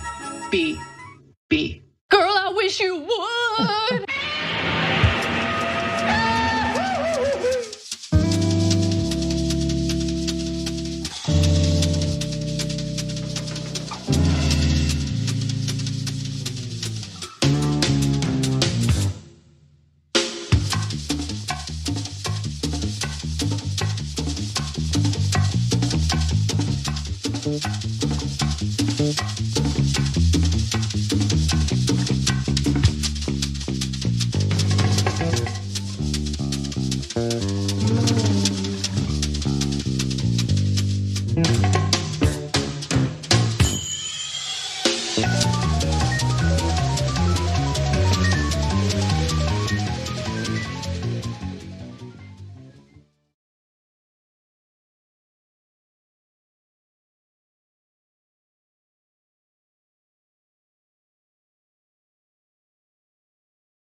everybody. Welcome, friends. You're watching The Young Turks with Anna Kasparian and John Idarola. It is the last day of the work week before we hit the holidays. TYT will be having a little bit of a break. We'll have Thursday and Friday off, but there will be some new content released on our YouTube channel for those of you who are just itching for political commentary during the holidays. Maybe you're not getting enough during, your family. Well, you shouldn't be having family get-togethers, but usually holidays are tied to uncomfortable discussions about politics. But you can get all of your ammo by watching TYT. You can get all the good talking points there. So yes, check out our YouTube channel. And John, as always, it's Wednesday, so it's always a pleasure to have you. Always a pleasure to be had. All right, and I was on John's show, The Damage Report, yesterday. So everyone check that out.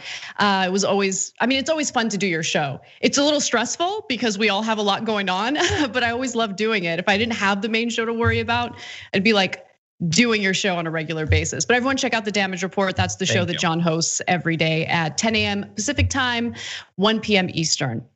All right, well, let's get right to the news today. There's a lot to talk about. Let's do it.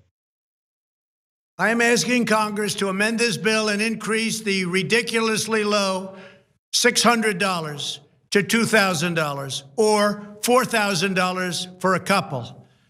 I'm also asking Congress to immediately get rid of the wasteful and unnecessary items from this legislation.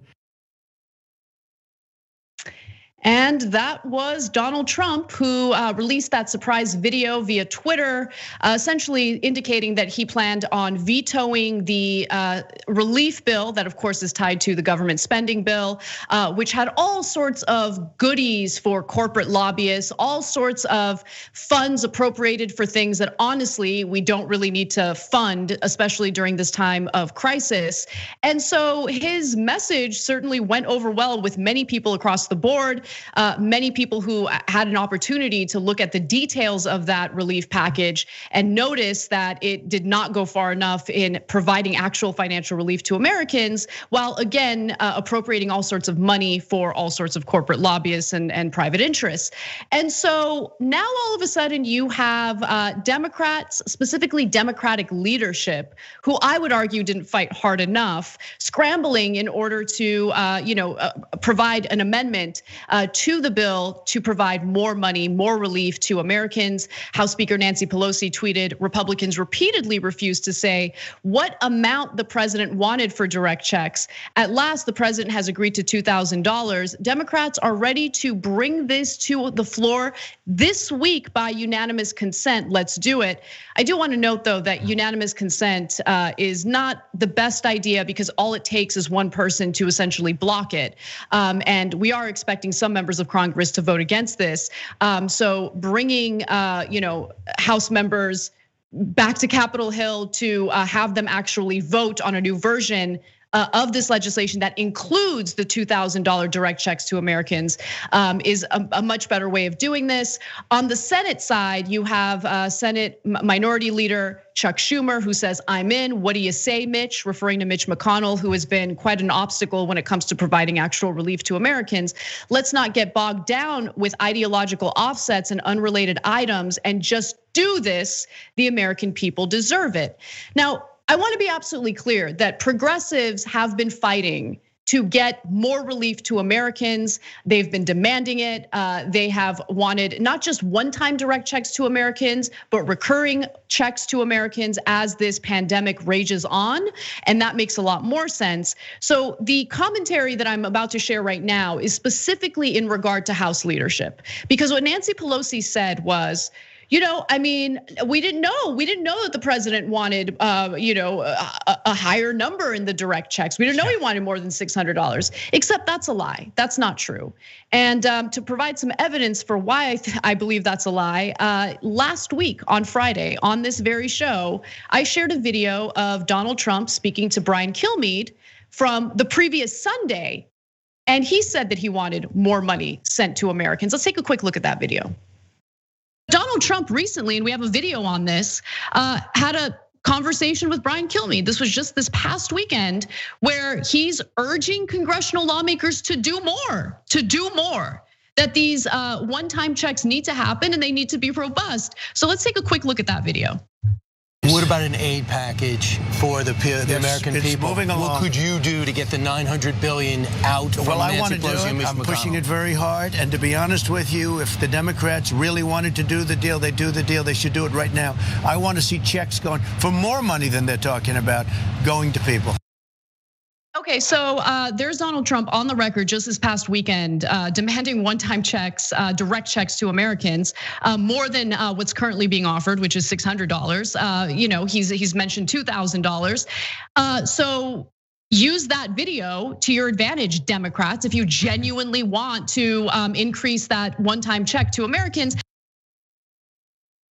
So Trump made that statement and had that interview with Kilmeade on December 13th. And then later that week, the Washington Post published a story indicating that Donald Trump was demanding $2,000 checks be sent to Americans, and White House aides had to intervene to stop him from formalizing that request. So we talked about that on the show as well. Now, do I believe that Donald Trump is engaging in like this good faith action because he cares about the well-being of Americans? No, I don't, but it doesn't matter. What matters is that his statements can easily be used as leverage by Democrats who claim that they've wanted more relief to Americans. And again, I'm specifically speaking about Democratic leadership that's been, in my opinion, pathetic when it comes to these negotiations. John.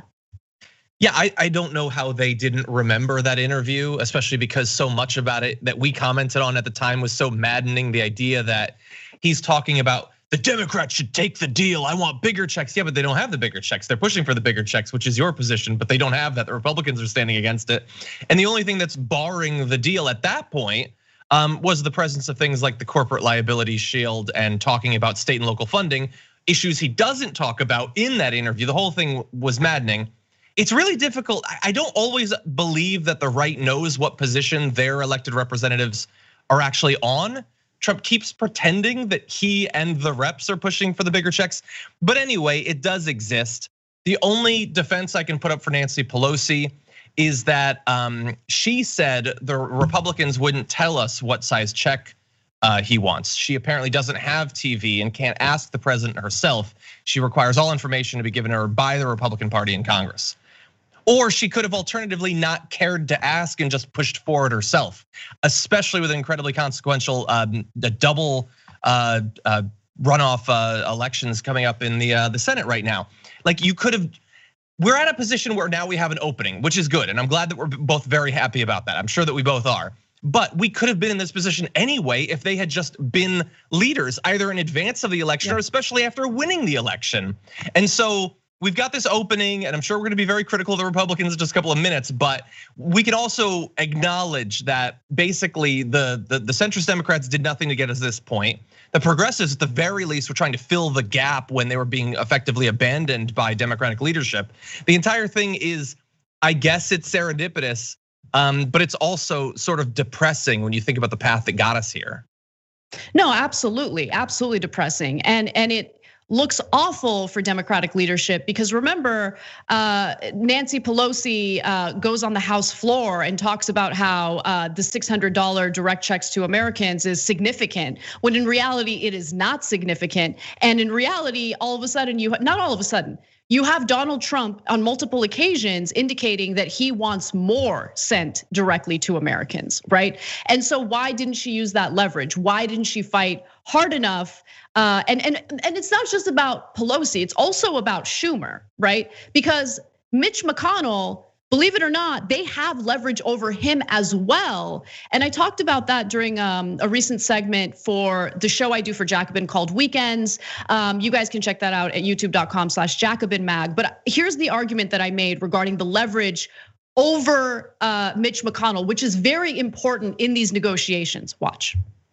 Mitch McConnell just recently admitted that Kelly Loeffler and David Perdue, who are running in the Senate runoff races in Georgia, are currently being hounded due to the lack of direct checks to Americans. Of course, this is part of the relief package negotiations, something that Mitch McConnell was not in favor of in any way at all. However, once he realized that this could hurt the chances of Loeffler and Perdue getting reelected, he jumped on a call with GOP lawmakers and urged them to send a direct check to Americans. Now that's important because we know that Republicans don't want to lose control of the Senate. And so since Democrats have that leverage, why not use it?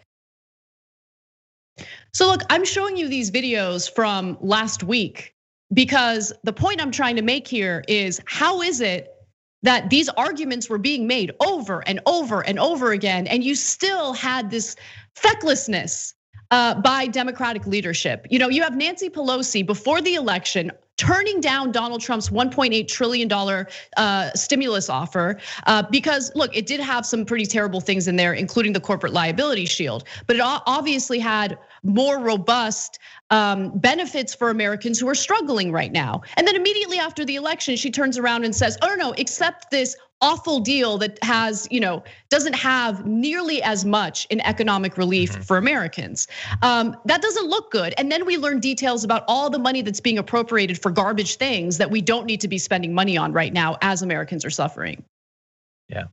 Yeah, it's frustrating. Again, going forward, we have this opening.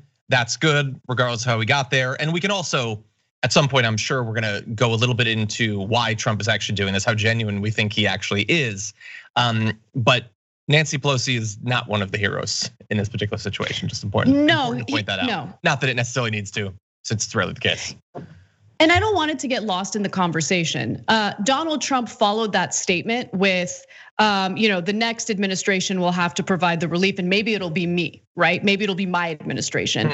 I don't think that his desire to overturn the results of the election and just remain in power is separate from what he's encouraging Congress to do right now. I think that he is a fake populist. I think that all he's trying to do is garner favor among voters, but it doesn't matter. What matters is that you could use his statements as leverage, and obviously what he's saying is incredibly popular across the board, regardless of political ideology, because being a Republican doesn't make you immune to living in poverty as a result of how this economic system is set up. So there are plenty of right-wing voters who want more relief. And so again, Democrats, please use that to your advantage and get something more robust passed to provide the relief that Americans need. And I also don't want to forget about progressives in Congress, because as I mentioned, they had been fighting aggressively to try to get more money in these direct checks to average Americans.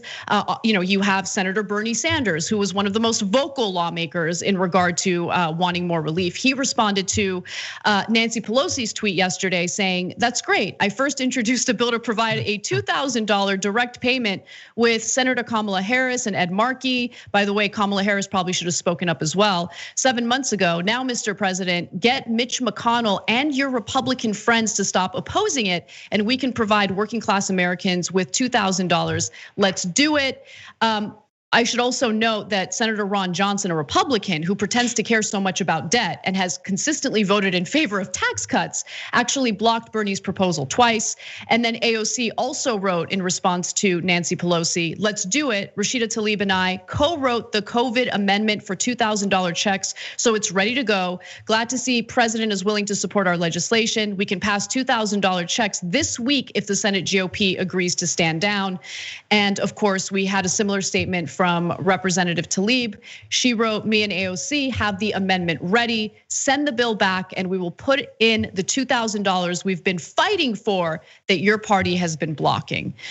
So I'm terrified that this opportunity will be bungled, but I'm trying to stay positive and optimistic about this. This is overall good news, as long as Democratic leadership is willing to play hardball, willing to play politics, and fight to get Americans the relief that they desperately need.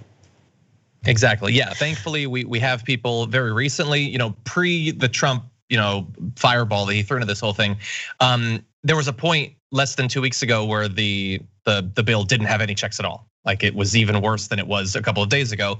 And the Progressive Caucus banded together and got checks in, even if they were too small. And it's good that we've had people like Bernie Sanders and others in the Senate that have been pushing for this from the very beginning. Like the only reason that the government hasn't 100% left everyone out alone in the dark during this pandemic is because of those good individuals. And so, it's worth acknowledging that. Definitely. Well, I was talking about Democratic leadership, but this next story just shows you how dumb and feckless Democrats can really be. So instead of using Donald Trump's support for $2,000 direct checks to Americans as part of the coronavirus relief bill as leverage to negotiate with GOP lawmakers, Amy Klobuchar, a Democrat, is actually going in the opposite direction. She is making the essentially the winning argument from Donald Trump something terrible. And she herself is terrible because she's not willing to fight for the American people based on the statements that she says in this upcoming video we're gonna show you, making her the perfect candidate for today's dumb and the feckless. One of my prayers is that the Republicans will take back their party. Things keep dripping out, drip, drip, drip, and the truth comes out.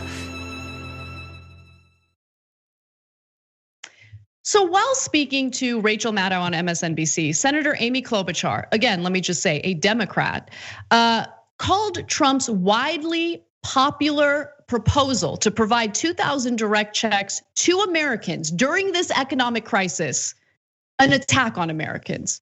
I don't know, maybe she has a good point. Let's hear what she has to say. This is an attack on every American. People who are struggling to get by right now, out of work, whose the unemployment is going to basically end the day after Christmas if this doesn't pass. People who are out of work. For him to turn this down, obviously we have the votes to override his veto in the houses. We have those votes. But he should not be doing this right now when his own Treasury Secretary, Steve Mnuchin, was involved in the negotiations from beginning to end. He is literally trying to burn this country down on his way out. What is she doing? Like, what are you doing? You want to do something that's incredibly popular. You want to do something that's going to provide more relief to Americans who are suffering during this pandemic. And guess what? That is an attack. And I am threatening to veto it. What? Oh my God. I mean, she just sucks. She sucks. There's no other way to put it.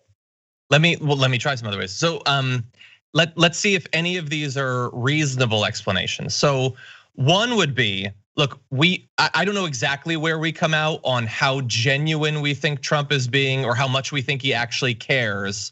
Is it possible that she thinks that he is so not being genuine and so doesn't actually care about this, that it's actually not an opportunity, that he's going to undercut it, he's gonna behind the scenes reassure the Republicans that he's not actually going to veto a bill that doesn't have it, that he's just doing it to generate a couple of days of good press for the Senate races or whatever?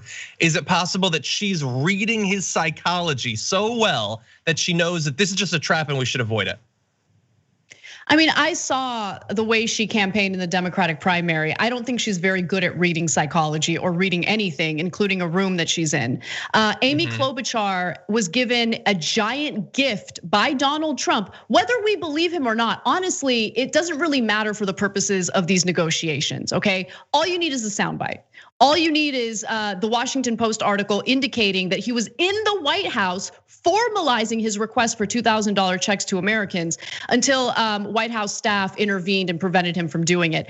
Use that information as leverage in these negotiations, right? You gotta at least try, because the $600 checks were so insulting. And again, this is like, Trump is like, here you go, it's a gift. I'm giving you a gift. And Amy Klobuchar is like, no, we have enough votes to veto that.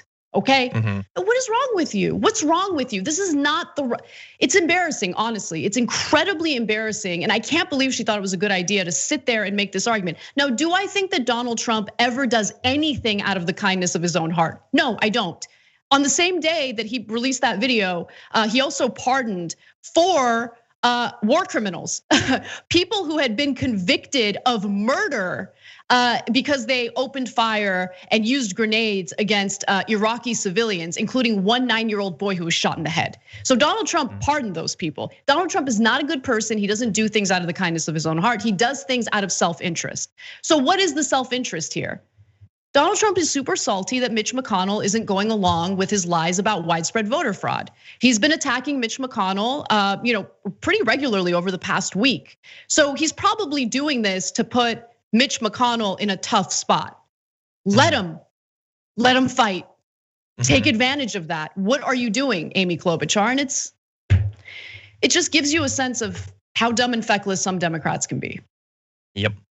Yeah, I think, the only explanation I can come up with that would justify concern about restarting the negotiations, but I would say that even that can't survive the fact that this would be such a bigger check going to people, might be if it's just about the timing.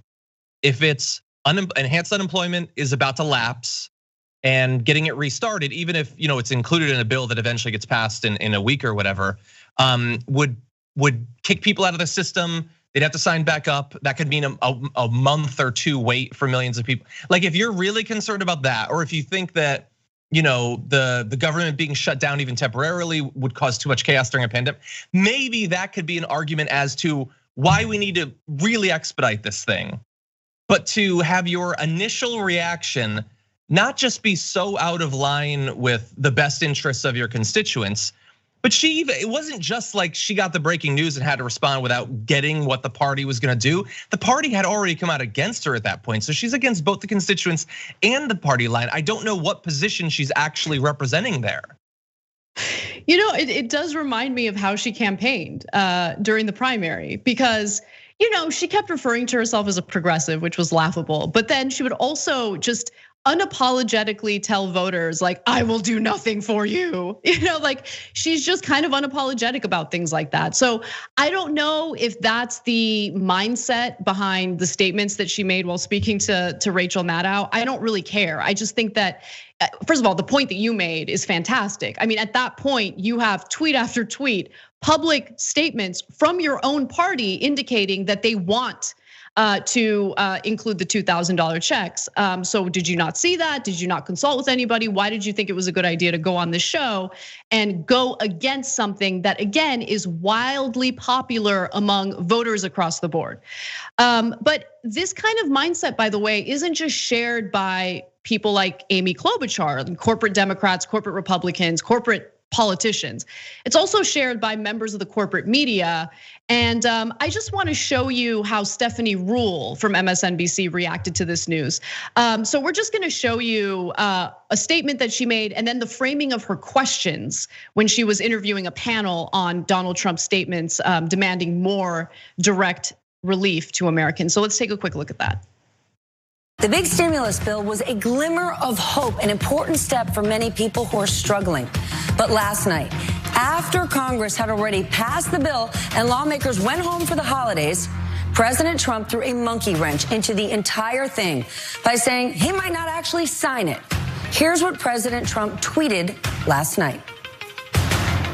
I'm asking Congress to amend this bill and increase the ridiculously low $600 to $2,000 or $4,000 for a couple. Sure, on the surface, more money might sound good, but it is not that easy. This bill is more than 5,500 pages long. It took 8 months to pull it together. And while the president had all of that time to get involved in the negotiations, he never did. Why would he refuse to sign this bill? What I don't get is, what part of his constituency, who does this serve? Who's watching this going, right on, man? What do you mean, who does this serve? And who's watching this and thinking, right on, man? What are you talking about? The $600 direct checks to Americans who they have not received financial relief since March. That was the last time, that was when the CARES Act passed. They love the fact that the president is demanding more. How do you not? Well, she doesn't understand that because she was a Wall Street, goon before she decided to be an anchor on MSNBC. And she was, a killer with hedge funds and things like that. And so, yeah, she comes from a different world and she doesn't understand. She doesn't care to understand. $600 is a joke. And the amount of money that was appropriated for nonsense in that bill was incredibly insulting. But I guess she just doesn't get that. Yeah, I have no idea if this is her position. I'm playing devil's advocate today. I'm trying out for a job with the Vatican eventually, and so let me demonstrate my credentials. If she was just saying the timing of it, like who does it serve that you jump in at this point? I think that would be a good argument because he apparently So insofar as he is able of maintaining a consistent position on something, he at least for a week or two appears to have maintained the position that we should have $2,000 checks or at least bigger checks. And all the while, Mnuchin is on hundreds of phone calls organizing all this. Mitch McConnell's at all these meetings. They're having all of them come back. They met with Donald Trump during this time, and conceivably they have phones and can DM him. Like, he could have gotten involved earlier. I think that is a perfectly fine point. He could have been much more clear. Even if he doesn't want to literally sit in the negotiations, which I would argue he should considering the stakes, he could have made these public statements before it's literally time to pass it. I get that. And that is a fair criticism of Donald Trump. Nonetheless, we're now in a position where, again, we can use the desires of a president who has a rapidly loyal, base, and wants to do everything he wants to do. Like, he's demanding more. Again, use that to your advantage. And the point that I just want to make about Stephanie Ruhle is she's just so disconnected from the discourse, like so disconnected from what Americans need and want right now that she's like perplexed. She's like, who would want this? Who thinks this is a good idea? No, this is great. This is great. I get it. It's super frustrating that this is happening in the last minute, but we're now in a position where we can leverage what he's saying to get more relief to Americans who desperately need it. End of story. Yeah. So, and bless you for playing devil's advocate, because I think it's important to raise some of these questions. But I don't give people like Stephanie Ruhle the benefit of the doubt, especially considering the way she handles certain interviews with progressives like Bernie Sanders. She despises the idea of paying more in taxes. She despises the idea of wealth redistribution. And so that's who she is. And so I guess I shouldn't be surprised that she would have a segment like that following Donald Trump's demands for more relief to Americans. We do have to take a break. When we come back though, we'll talk a little bit about, look, Amy Klobuchar isn't the only one who's out of step with what her party wants. Mike Pence is apparently out of step as well. And so we'll share this hilarious video of him saying something that he probably shouldn't be saying out loud. We'll be right back.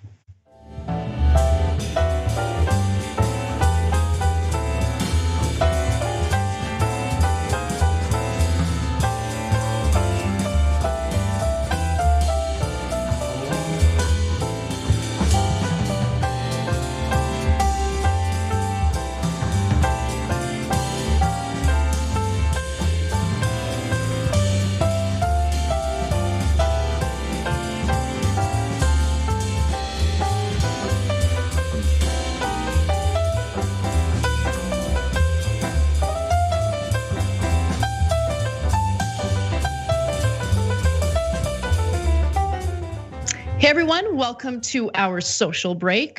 Just a few announcements and I'll read a few comments. So if you are watching this online, which many of you are, you should be protecting your online activity through a VPN. Luckily, we have partnered up with PureVPN, and if you choose to buy their service, you get a pretty giant discount just for being a TYT viewer. Go to tyt.com/purevpn. Again, tyt.com/purevpn to learn more about how to protect your online activity. Also, if you're a big fan of planting trees, as I am, but you don't want to get your hands dirty, you don't want to actually plant trees yourself, you can do it by just using your credit card, your debit card, and every time you do, a tree gets planted on your behalf. Learn more about that by going to tyt.com/trees. And also, if you are gifting on Twitch, there's an awesome TYT program that's happening right now. TYT Gifts Back on Twitch from now until the end of December. We're tallying up your gifted subs and rewarding the top 3 gifters with a Shop TYT mystery box. So if you're not in the top 3, don't worry. We'll also select one person from the top 10 to receive a bonus box as well. So you can check out more by going to twitch.tv/TYT. And we have lots of exclusive Twitch programming there as well. So it's a lot of fun. Definitely check that out. Okie doke, I can't believe I just said okie doke. That's not how I talk. Where did that come from? I'm gonna read some member comments. Okie doke. I've been saying the word folks as well, which I never said before. I don't know where that comes from. maybe Trump. I think Trump says folks a lot. I know. Progressive veteran says, I actually agree with Trump for the first time. I'm feeling sick now. No, but don't feel sick. I mean, if you are not loyal to a particular political party and you're specifically focusing on good proposals, then you shouldn't feel like Donald Trump is a sick person. Don't get me wrong. Just because you support his take on this, on providing more relief to Americans, and again, it's self-serving. I don't think he's doing it out of the kindness of his own heart. Doesn't mean you're a bad person. It doesn't mean you overall support Trump. I can't stand Trump. Nipple Pierce Jenkins Skinny Jeans writes in and says, I don't think Trump cares I don't think Trump cares at all about helping Americans. I believe he's doing whatever he can to create chaos and stick it to the Dems, Republicans, and the people. You're probably right, but I think we can outsmart Trump. I think we can use this to our advantage. And Dystopia says, Biden was in the news saying he would push for a new stimulus bill because the current bill wasn't enough. Hours later, Orange Clownface called for raising the stimulus to each American. It's about taking shine away. It's about shine from anyone but him. But if America can benefit, so be it. Totally agree with you. All right, so I'll read more of your comments during our next social break, but for now we got to get back to the show and get back to some of these incredible stories that we have prepared for you. We'll see you in just a bit.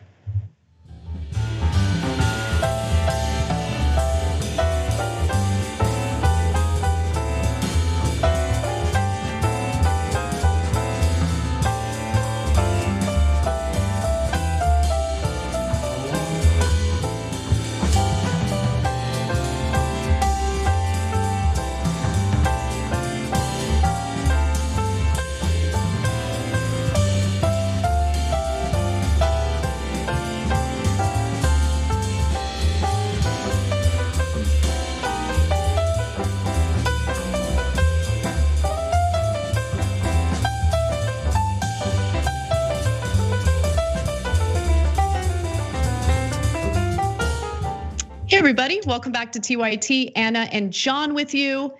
Let's get back to the show and talk about what else is happening in the news today. So,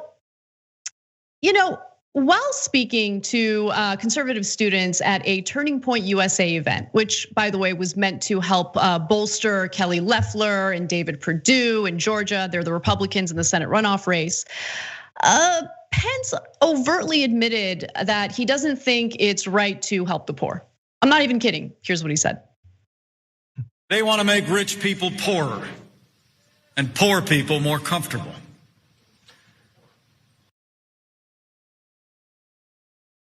Is it a bad thing to make poor people more comfortable? Like, do we want poor people in this country? The richest country in the world? Don't we want to make sure everyone's comfortable, that everyone lives a life of decency and dignity, has housing, healthcare, food on the table? I guess the Republican Party just doesn't want that. And by the way, I mean, talk about being out of step with what his own president demanded just yesterday, which is more direct relief to Americans in the form of $2,000 direct checks. But it's just, I mean, this is actually what the Republican Party really is. This is who they are. This is what they represent. This is what they've represented forever. This is not something new. And so when you hear all the fake populist, jargon coming from people like Tucker Carlson or whoever, of course they're not being serious. Of course they're not being sincere. I mean, really, the heir of Swanson Wealth is gonna want to provide economic relief to Americans? No, Tucker Carlson knows what he's doing, and he's playing the same game that Donald Trump did in the 2016 election. What Mike Pence said there is what the Republican Party really believes. That's what they really represent. Yeah, and the whole thing is so confusing. Like, in that line, he's trying to make the point that the Dems just want to make them more comfortable, I guess, not actually improve the quality of their life. By giving them money, he's implying that won't actually change their life, even though he has always been in favor of giving the rich as much money as possible via tax cuts and all that. And they liked it in the audience. The young conservatives were like, yeah, that's true. Don't just hand them money or whatever. And so then Trump comes out and says that he wants to do the bigger checks. And so, do they hate that? No, they definitely don't hate that. They love Trump. They love everything that Trump does. So are they in favor of it or not in favor of it? And like, if it's good to do it one time, why not let's put forward one of those wealth taxes we were talking about and redistribute the money. Since they liked it when Trump did it, we'll set it up. It'll be the Trump wealth tax. We can remember it that way for the rest of time. And we can help people out on a recurring basis. And I understand that seems crazy based on the Trump that we have now. But remember, it wasn't that many years ago that Trump was calling for a massive wealth tax to eliminate the national debt. So it wouldn't even be totally out of place for Donald Trump, the guy that they worship. I saw a tweet from one of the right's intellectual leaders, Kevin Sorbo. And Kevin Sorbo was saying he was doing one of those like faux populist things like that Tucker Carlson always does, where he's like I can't believe these elected leaders were earning $100,000 this year. Now they're debating giving us 600, which is like a fine point for leftists to make. They make tons of money, they don't actually do anything, and now they're giving us scraps or whatever. But like until Trump said it, did he even support the checks? Most of the right does not support the checks, let alone ongoing policies to produce the sort of economic equality that this is temporarily trying to stimulate. I just wish they would decide what their actual position is. Here's what their position is, okay? And I'm talking about like the right-wing intellectuals that you just cited. All they want to do is own the libs, right? All they want to do is own the libs and make it appear as though they understand the weight of this issue far better than Nancy Pelosi does. Because in these arguments, there's always Nancy Pelosi weaved into it, which I think is actually not a bad argument. Nancy Pelosi, I mean, the woman who thought it was a good idea to put out that ice cream video in the beginning of the pandemic, as tens of millions of Americans have just gotten laid off and have just lost their health insurance during a pandemic. Nancy Pelosi, who rejected a $1.8 trillion stimulus offer from Trump before the election, and then right after the election, encouraged Congress to favor a much like a pared down, much crappier version of stimulus that bipartisan lawmakers in the Senate agreed on. Like Nancy Pelosi has been awful, and all these right-wing commentators want to do is own her, own the libs, make them look bad. And you know what? I don't care, because quite honestly, she does look bad. And if Kevin Sorbo has to be the messenger to convince Republican voters to support a more robust version of this economic relief package, great. Please own the libs. I'll help you. Like, I'd love to do it. Like, I just want more relief to average Americans. But again, it's not based on any real ideological value or belief, right? Because we can't forget what the Republican Party has represented for so long in this country. And what Mike Pence did in that speech was remind us. He reminded us. And I do want to show you another portion of that speech with a quick note.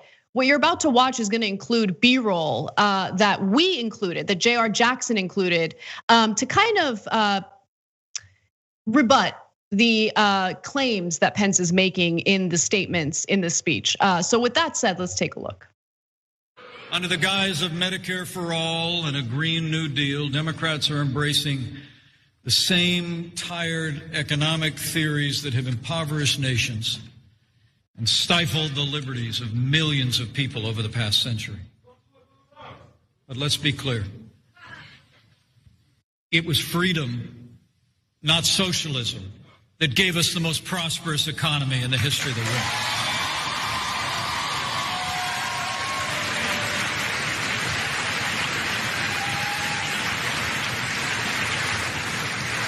It was freedom, not socialism, that ended slavery, won 2 world wars, and stands today as a beacon of hope for all the world.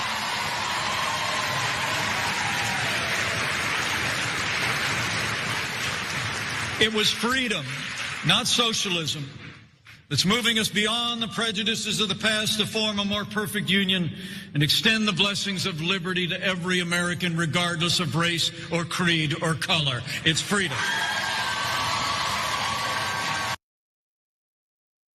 That doesn't mean anything. Yeah, Americans have gotten a lot of that freedom that he's referring to, and it's not even actual freedom.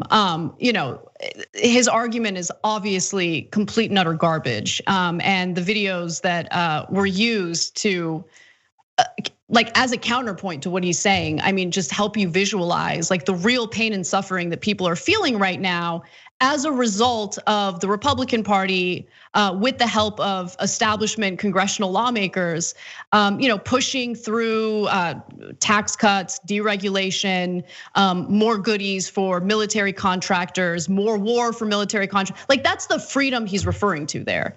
We're suffering the consequences of, the policies that he is using the euphemism of freedom to cover up for. Like it's just, no, but again, Mike Pence represents Republican. That's what the Republican Party is, and don't forget it. No amount of insincere nonsense coming out of Tucker Carlson's mouth, no amount of Donald Trump claiming he wants to provide more economic relief to Americans is gonna erase that. It's not gonna change what the facts are. But I am saying that if we have an opportunity to use Trump's statements as leverage to get more relief to Americans, we should do it. We should definitely do it. Let's not forget who Republicans are though. Yeah, it's just like listening to speeches like that. And that room is filled with conservatives who think of themselves as like the next generation of the serious right. And he's talking to them as if they're 3-year-olds, using political language in such a condescendingly vague fashion. Yes, he's just in favor of freedom. The right likes freedom, he likes freedom, which is why he's in support of you controlling what happens with your own body. He'll let you do whatever drug you want. And he thinks that even if he's just talking about like freedom in pursuit of capitalism, which I think is what he's sort of implying, even though he doesn't want to say that. He doesn't believe that we should have a free flow of labor between countries that could potentially enhance, private industry here. You can't even buy like whatever products he doesn't actually believe it. People don't believe these things. I just wish that people were more critical in the way they absorb and utilize political language, because we're not actually children. We should stop talking like it. He doesn't even believe that you should be free to be with another woman in the same room when you're married to somebody. Like he believes in far less freedom than even other Republicans believe in. Yeah, no, you're exactly right. I mean, zero freedom when it comes to your own personal life and personal choices, your own personal relationships, all of that. But lots of freedom for multinational corporations to basically do whatever they want, hoard all the wealth, put their money in tax shelters abroad, exploit, underpaid labor in other countries. That's the kind of freedom he's talking about. And just be clear about the fact that that so-called freedom has, without question, destroyed the economic stability of so many Americans today. To talk about the greatest economy in the world, as you see homeless encampments, not just in California, across the country. I mean, Utah has problems with homeless encampments. You see it everywhere. 8 million additional Americans fell into poverty since this past summer. 8 million. And he has the gall to stand up there and talk about the greatest economy that the world has ever seen. Spare me, it's just complete and utter BS. We have to take a break. We'll be back with more stories, including more details on the murderers that Donald Trump decided to pardon yesterday.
everybody. All right, I'm gonna read some super chats. Forrest Dudley writes in and says, love seeing Anna and John doing the show together. I love it too. Sometimes I think Anna should have gotten the name Ghost Dragon, since Cenk likes to call her Casper, which by the way, Casper is my favorite nickname. Then I hear her classic 100% justified rants and I change my mind. Someone wanted to name me the Annihilator Dragon or something along those lines, which I thought was a pretty cool name too. Did Mary you hear Freeman. Kristen's suggestion? No, what was it? After you left the show, they were suggesting for Christian. They said that he should be the pepper dragon to your salt dragon, and also because he's hot or spicy. I forget exactly what they said, but okay, I dragon. like that. Yeah, someone also. Because I was talking about his butt. Someone said we can go with gluteus dragon as well. Anyway, Mary Freeman and Dan V, thank you so much. Ethan writes in and says it's BS to say that it was 8 months to pull together. It was blocked until it was watered down to almost nothing regarding the timing of the bill. Grace C says live inauguration coverage coming. Probably. Gray Davis we'll definitely do something. Yeah, I have no doubt. Gray Davis writes, is it that Gray Davis? Probably not. Was Gray Davis the one that was recalled? I can't remember. Yeah, it was. Yeah, Gray Davis was recalled to put in Governor, what's his name? I'll be back, that guy. Schwarzenegger. Arnold Schwarzenegger? Schwarzenegger, I just blanked on his name, so weird. I'll be back. Famous. It's not a tumor. Okay, it's confusing because he has a twin, so sometimes I get mixed up. Captain Lieutenant says Democrats snatching defeat from the jaws of victory since 1952. Totally. Thank you so much for your message. We have a minute left. Woo! I'm gonna do some Twitch subs. Mike Prime, 3 months Prime, 3 months subbing. Glad I can support TYT. Thank you so much, Mike. Alucard TV, 2 months Prime. Thank you. Lisa 73, 2 months Prime. The Grumpy. 3 months Prime. Jason AFC gifted 2 subs. Thank you so much. Plant Trees, Smoke Trees gifted 3 subs. I know I'm gonna be doing that tonight. A Trollopy gifted 5 subs. Thank you. We also have Yeet Wood Mac who gifted 5 subs and said, Merry Christmas, you filthy animals, and a Happy New Year. And we also have Kizzy Cat, 6 months Prime with a message. Thank you all for your unknowing and much needed support during this hellish 4 years. Happy holidays. Thank you so much, guys. We got to get back to the show. We'll see you there.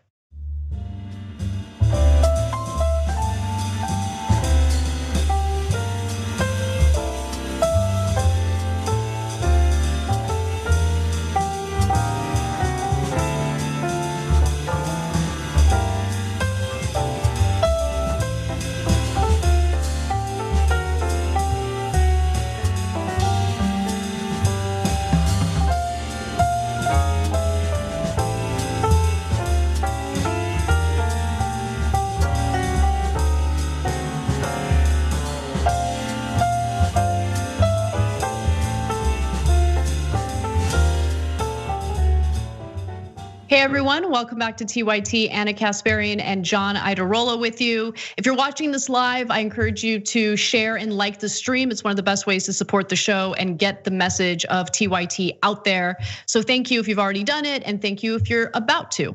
Now let's get to the news, and I want to warn you, this next story is pretty disgusting and tragic, and it gives you a sense of just how awful Donald Trump really is. So, Donald Trump issued 20 pardons and commutations yesterday, and the most gut-wrenching involved Blackwater guards, private contractors who had been convicted of killing civilians in Iraq. One of those civilians, by the way, was a 9-year-old boy who was sitting in the back of his parents' vehicle as these Blackwater security guards opened fire, used grenades, used machine guns in order to indiscriminately open fire on civilians in the area. There was also a doctor who was killed while driving his mother to an appointment.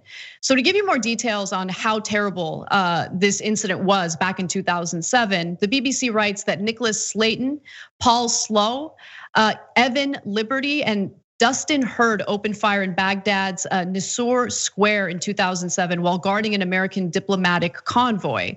Now, these 4 people were among 19 Blackwater private security contractors who were assigned to guard a convoy of 4 heavily armored vehicles carrying US personnel on September 16th of 2007. Now, according to the US Justice Department, at about noon that day, several of the contractors opened fire in and around Nisour Square, a busy roundabout that was immediately adjacent to a heavily fortified green zone.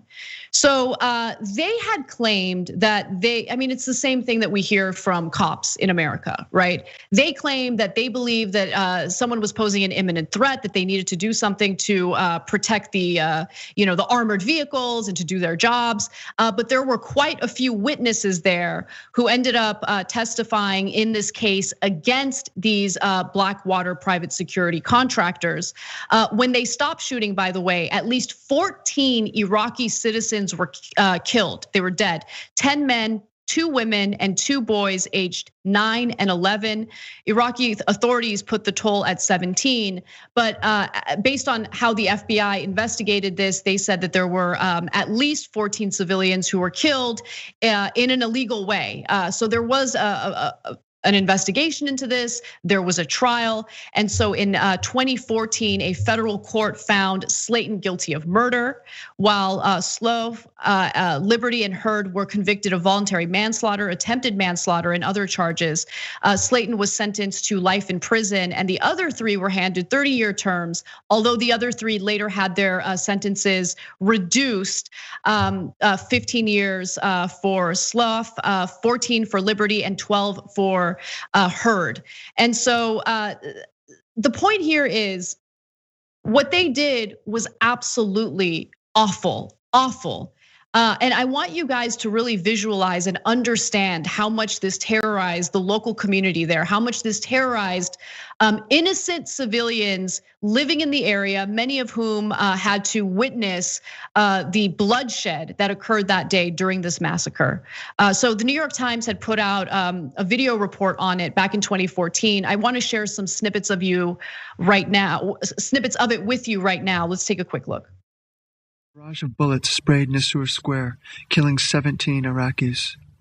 سيارة اللغ منها راجع other car Volkswagen نوع Volkswagen راجع خوفا وضربوه من وراء. He was afraid and he was running. Then they hit him from the back وراسه مفتوح and his head was open like this. Open.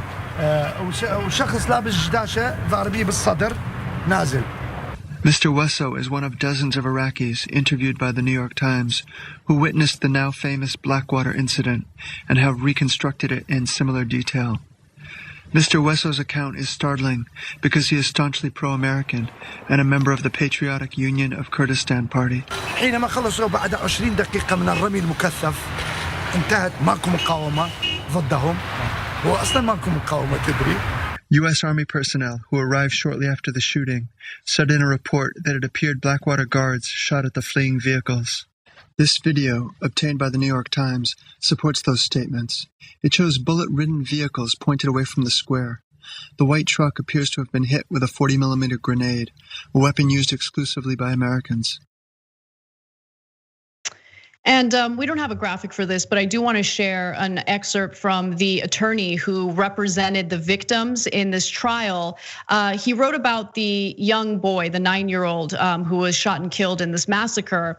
And his father, Mohammed, he's obviously devastated, not just by the fact that his son was murdered, but also by the fact that the person who murdered his son will be free pretty soon. Mohammed quickly, according to this excerpt from an Intercept piece that the attorney wrote, Mohammed quickly got out of the car and saw blood inside the rear window. Ali, his 9-year-old son, was slumped over against the glass. When Mohammed opened the door, his son fell toward him. As his skull opened and a large part of Ali's brain fell onto the pavement between his father's feet. Video of the aftermath includes an image of a human brain on the road of on the road in Nisour Square. So that is what happened. That is a part of what happened on that day. And Donald Trump looks at those details and says, no, I'm gonna go ahead and pardon them. Eric Prince, the brother of Betsy DeVos, my education secretary, is the founder of Blackwater. And so favor for a favor, why not? Let's do it. Let's pardon these 4 people. Yeah, why not? But doesn't it really put into perspective how fundamentally evil this entire endeavor was that we got into, that this event, that every detail that you learned just makes it more and more horrendous. The graphic that you read, actually when we covered it this morning, I didn't even read that because I just couldn't bear to. It was so horrible. But it puts it in perspective that this event, which is so singularly evil that you could make an entire movie about it, the vast majority of Americans probably didn't remember that this happened, that it was a case that was talked about years and years ago. Yeah, the rapidly fleeing vehicles must have posed a real threat as you were trying to kill everyone before they could get out of range of your weapons. But why should we expect anything else? They're private contractors that we gave the power of life and death, and they've been protected all along the way. You had to really go overboard to even temporarily now have suffered any consequences. And why should we be surprised, honestly, about the pardon? Like a year or 2 ago, we pardoned that guy, that there was an insurgent who was being treated medically, and the guy just took a knife, walked up and executed him. He stabbed the prisoner to death. They pardoned that guy, and that guy has become a minor celebrity on the right because he's a knife-wielding murderer. These people, at least they were in a combat zone. They can sort of pretend that there was something going on. These should be easy pardons for Donald Trump by comparison. And what do you know? The same advocate, which we're gonna get to, Pete Hegseth, was advocating for both groups of war criminals. Yeah, no, you're exactly right. I mean, the fact that the right wing can tell us that they're pro-life with a straight face while advocating for the release of these private military, like private, contractors. They're mercenaries. They're mercenaries. They're mercenaries. Yeah, thank you. Yes, exactly. They're mercenaries. Like they're not part of the military. They were contracted as mercenaries to provide security, in Iraq. And all they really did in this particular case, and in others, by the way, this wasn't the only case where Blackwater did horrendous things in the Middle East. But in this particular case, I mean, the details are so gruesome, so awful. And how can the right wing on one hand say, no, we need to control the bodies of women because we're pro-life. And then on the other hand, celebrate the release of a murderers, right? One of whom was sentenced to life in prison. How do you celebrate that after he killed not 1, but 2 children and 12 other adults? And by the way, there were also many who were injured as a result of this as well. But they're pro-life. Yeah, he's either they were lobbied to Trump, or my theory is that they are, him or Stephen Miller or whoever, they are looking for people like this to pardon, to send a signal to their base. If you murder the sorts of people that we hate and fear, then we're going to protect you. They did that with the Border Patrol in the same group. We've got the prior war criminals. He is in every case that he can. He is trying to find people who've killed the right sorts of people. And he is sending a signal to the right that this is the person that you want. You want Trump because he is going to elevate these sorts of, from their point of view, heroes. Yeah, exactly. Well, we do have that Pete Hegseth video, but let's go ahead and do that now. Let's talk about how Fox News has handled this new information, these pardons. So, Donald Trump pardoned former Blackwater contractors who had been convicted of an unprovoked massacre in Iraq back in 2007. That led to the deaths of 14 civilians, innocent people, including 2 children, one 9 and the other 11. While non-sociopathic people have a problem with Trump pardoning these murderers, Pete Hegseth on Fox News decided to give Trump kudos. Let's watch. What the president did for those Blackwater contractors, it's been described as a massacre. What it was is the fog of a moment where they were doing their job to protect State Department employees in one of the most dangerous parts of Baghdad at one of the most dangerous moments. A lot of the evidence totally mischaracterized, mishandled by Iraqis, many of which had ties to insurgents. They were tried in a civilian court, which has no connection to what it's like to be in that war. They volunteered to be there. And a huge credit to the commander-in-chief, who there's no upside to a call like this other than sending a signal to our warfighters, whether you're a contractor or in uniform, we're going to have your back when you make tough calls on the battlefield, much like some of the pardons he gave for other members of the military before. So kudos, from my perspective, to the president for doing what he did for those Blackwater contractors. So you heard it here. Pete Hegseth thinks that the only upside to this is that it communicates to mercenaries, murderers for hire, that the American government has your back if you decide to open fire indiscriminately and kill 2 children and 12 other adults who are completely innocent civilians. Yeah, he sees that as an upside. He's being honest, at least, in that it does send a signal, and they want that signal to be sent. And look, when we say, I don't know, is it even considered like, is it even like on the line when I say that they actively want more people to be killed, whether it's immigrants crossing the border or people in the Middle East, that they actively are bloodthirsty for that? I don't think it is. I mean, they supported Donald Trump, who is a guy who was constantly calling for more killed civilians, saying that we're gonna track down the families of terrorists and kill them, that we're gonna loosen the rules of engagement. All of this is designed to kill more people, more civilians especially. So yeah, they want to send that signal. Pete Hegseth probably considers himself to be pro-life or whatever, at least wants to present himself that way.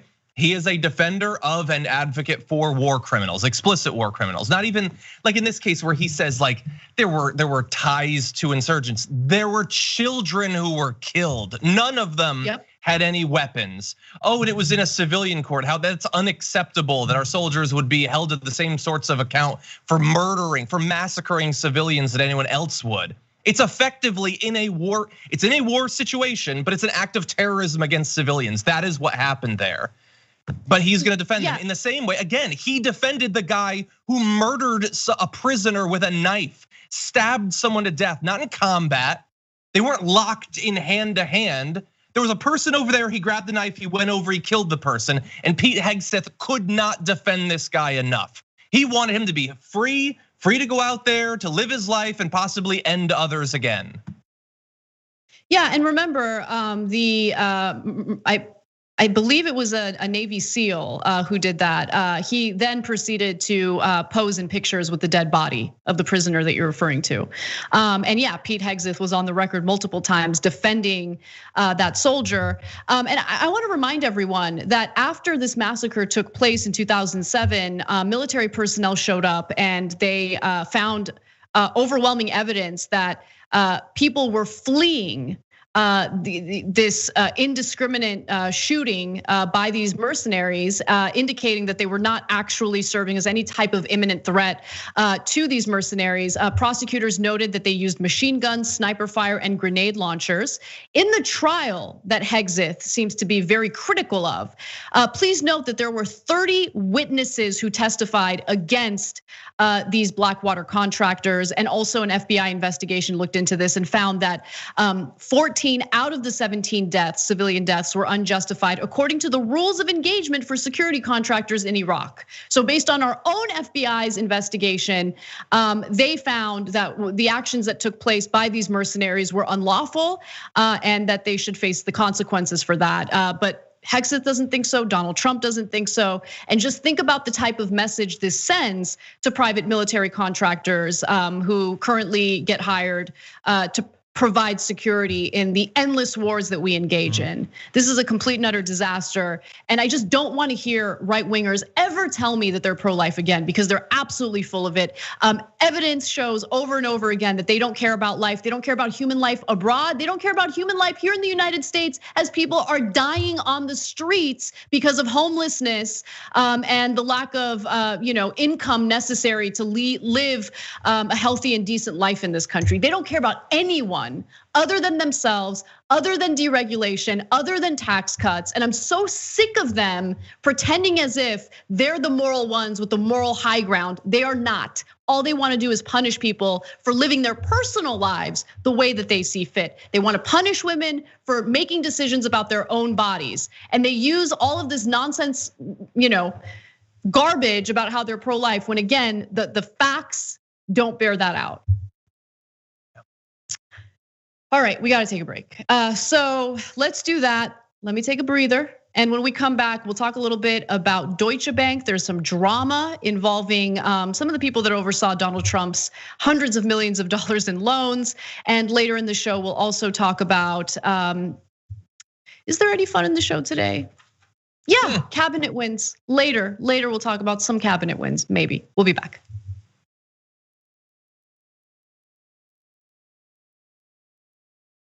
We get animated about the news. Yes, we're not the robots on TV. I actually care about the news. Guilty, I care. Senator Sanders, I'm gonna do something unusual. I'm gonna ask you a policy question. Hey, how dare you? That's the problem, you're the problem. Don't ever attack the Republicans. Where the is the liberal media? No, these are all establishment guys. They love the system as it is. They're all enormously rich off the system that exists. For us, this system isn't working. So what this campaign is about is trying to create an economy that works not only for the people on top, but works for all Americans. We're gonna rock the boat. We're gonna be counter-establishment. We're gonna tell people the truth to the best of our abilities, and we're gonna keep it real with them.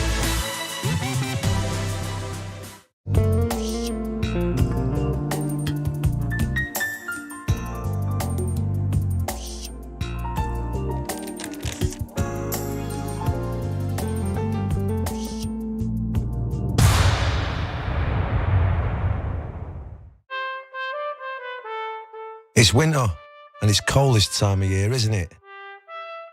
Well, it might feel chilly, and the wind might bite at your nose. Maybe you want to snuggle up with a hot chocolate, or wrap up warm and wear your biggest coat. But in the grand scheme of things, our earth is too hot, and it's getting even hotter. Our seasons are getting confused. Lots of birds are nesting earlier, and spring flowers are coming out too soon. This is what climate change looks like. It's affecting so many of the things we love, both here in our own backyards and around the world. But we have hope because we know that together we can protect them if we act now and everyone does their bit. So this Christmas, give a gift of love and show the world you care. How in the world are you gonna get the right to vote if you don't already have the right to vote? That's impossible. Reason they tell you things are impossible is because they don't want you to try. It only took 7 years for that to get an amendment to get a right to vote. Does this result in millions upon millions of Americans losing their coverage? And we've been waiting to find out, and now we know, yes, it will cut millions. Public education was supposed to be the way to equalize everyone regardless of their socioeconomic status. But if you come from a family that's poor, how are you gonna afford grade school for your kids? This fight is about fairness and morality. It's about the American values. You think that black people all across the country, in every city, were all lying when they said the police abuse and the police kill us when they should? No, of course they weren't lying. Yes, it does happen. Yes, they do get targeted more. Why are we going to put immigrants in prison for 5 years, which American taxpayers have to pay for, if we're so concerned with immigrants using up our so-called resources? We're gonna do both. We're gonna fight Trump and we're gonna fight the establishment. It's not that hard. Yes, you can do both at the same time. Go tell them.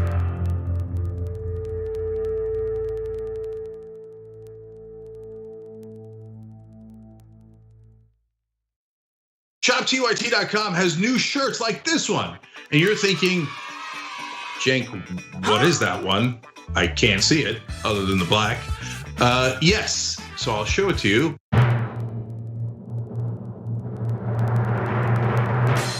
If you can read this, you're not practicing social distancing. Yes, Now, you were practicing social distancing. This is over video.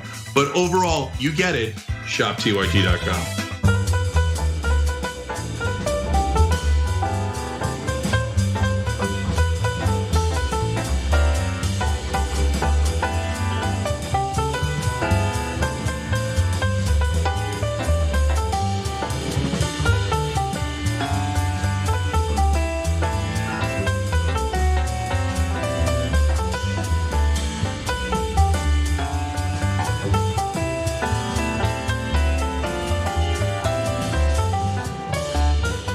Hey everyone, welcome to TYT. Welcome back if you're watching since the first hour. Just wanted to remind you guys that we will be off on Thursday and Friday, so there will not be a new live show on those 2 days, but we will have some additional content that we'll be publishing on our YouTube page and Facebook. So definitely check that out during your holiday break. Also, please like and share this stream. It's one of the best ways to help support the show and the easiest way to help support the show. And make sure you check out the Damage Report if you aren't already. That's hosted by John Idarola Monday through Friday at 10 a.m. Pacific time, 1 p.m. Eastern. All right, well, let's get to some Deutsche Bank news because something just recently happened and it might be a foreshadowing sign for Donald Trump. So the managing director and senior banker who oversaw hundreds of millions of dollars in loans to Donald Trump through Deutsche Bank is now stepping down. So Rosemary Vrablic is her name. Hopefully I'm pronouncing that correctly. And she's stepping down on December 31st and she claims she's retiring. Now, why is she relevant to this story? Keep in mind that Donald Trump is being investigated in regard to these loans. And there's some question as to whether or not there were conflicts of interest at play when these loans were granted to Donald Trump. So Deutsche Bank in August opened an internal investigation into a 2013 real estate transaction between Vrablic and a company owned in part by Jared Kushner, of course, the son-in-law of Donald Trump and a client of Vrablic's, Dominique Scalzi, a longtime colleague of Vrablic's, who played a role in that transaction, will also leave the bank. So we have two Deutsche Bank employees who were involved in the purchase of this fancy apartment stepping down as Donald Trump's first term and only term comes to an end. Deutsche Bank's internal review has focused, at least in part, on this Park Avenue apartment that Vrablic and Scalzi and another Deutsche Bank colleague purchased for about $1.5 million from a company called Burgle 715 Associates in June of 2013. Again, Kushner did hold an ownership stake in that company at the time. And so there are other investigations taking place with government officials involved. I'll get to that in just a second. But John, what do you make of this story? Yeah, I make very little of the story. And not that there isn't anything suspicious now or wasn't then. I'm sure there was, and I'm sure it's continued from then. It just, whether it is reasonable to have come to the conclusion that I have, the conclusion that I have reached is that there is not going to be any justice for Donald Trump, his family, Jared Kushner, any of that. It's just not going to happen. And so when developments like this happen, I feel like it's bait, kind of like it's a trap to like think, hey, wait, maybe we live in a world with consequences. But then I remember that we don't. Like, what's going to happen? Jared Kushner is going to go to jail for fraud. That's going to happen. He's going to be in a cell. No. Worst case scenario, some of his family's money that isn't even his money. Yeah, that's true. His dad did suffer the consequences of fraud that he was engaged in. Yes, yeah, his dad made the mistake of not marrying into the president's family early enough. Basically, he should have really done that during the 90s. I would have gotten on that, but he did, and that's why there's not going to be consequences. Sure, yeah, like Clinton suffered some consequences, sort of. But Trump, we're just in a time where I don't think it's going to happen. I don't think people should get their hopes up. The worst case scenario, there will be extended and potentially expensive court cases that'll waste some of his money. But he's rich, he's powerful. He was the president and Jared Kushner's his family. That's about as far as I would really expect. It shouldn't be that way, but I feel like it is that way. So Vrablic let's just keep one thing in mind, right? So is Jared Kushner gonna face consequences? You're right. I mean, I think it is ridiculous to get our hopes up. Same with Donald Trump. But remember, Rablick is just a senior banker, right? And usually bankers get off easy, but in this case, she's the one who oversaw over $300 million worth of loans to Donald Trump, someone who was like no-go zone for every other bank. Yes. In the United States, because he defaulted on loans so often that no one wanted to lend to him. So then you learn details about this Park Avenue apartment, the conflict of interest, what's going on here. Why was she so willing to grant these massive loans to a man who is not to be trusted? He's not going to pay you back. And so that's why the internal investigation with Deutsche Bank has happened. We'll see what ends up happening with Rablick. But she landed Trump as a client back in 2011. As I mentioned at the time, no one in the banking world was willing to loan money to him. But she did get her boss to sign $300 million worth of loans to Trump, and that helped to fund his failing Doral golf resort in Florida, his failing Chicago Trump Tower, and the Washington DC hotel that he has converted to a hotel from the old post office building. I should also note that according to the New York Times, the relationship between Trump and the German bank is also the subject of a congressional, civil, and criminal investigation. So different investigations here, but at different levels. Also, the Manhattan District Attorney, Cyrus Vance Jr., has been investigating whether Trump committed financial crimes as he sought to get loans from Deutsche Bank. I'm sure most of you remember, but just in case, Trump is alleged to have inflated his assets in order to obtain these loans, which is fraud. If any of us had done that in any way, we would be prosecuted for it. So that's part of the reason why Trump is being investigated by prosecutor Vance, District Attorney Vance.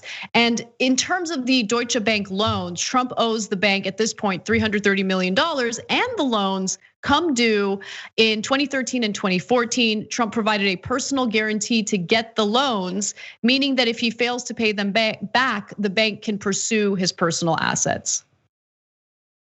But they probably won't get them, if I had to guess. Yeah, so we'll see what happens. We'll see what happens. But my guess is the people who are going to pay the consequences for all of this will be bank employees. While of course there's been some reporting indicating that Trump is planning on issuing preemptive pardons to people like Jared Kushner.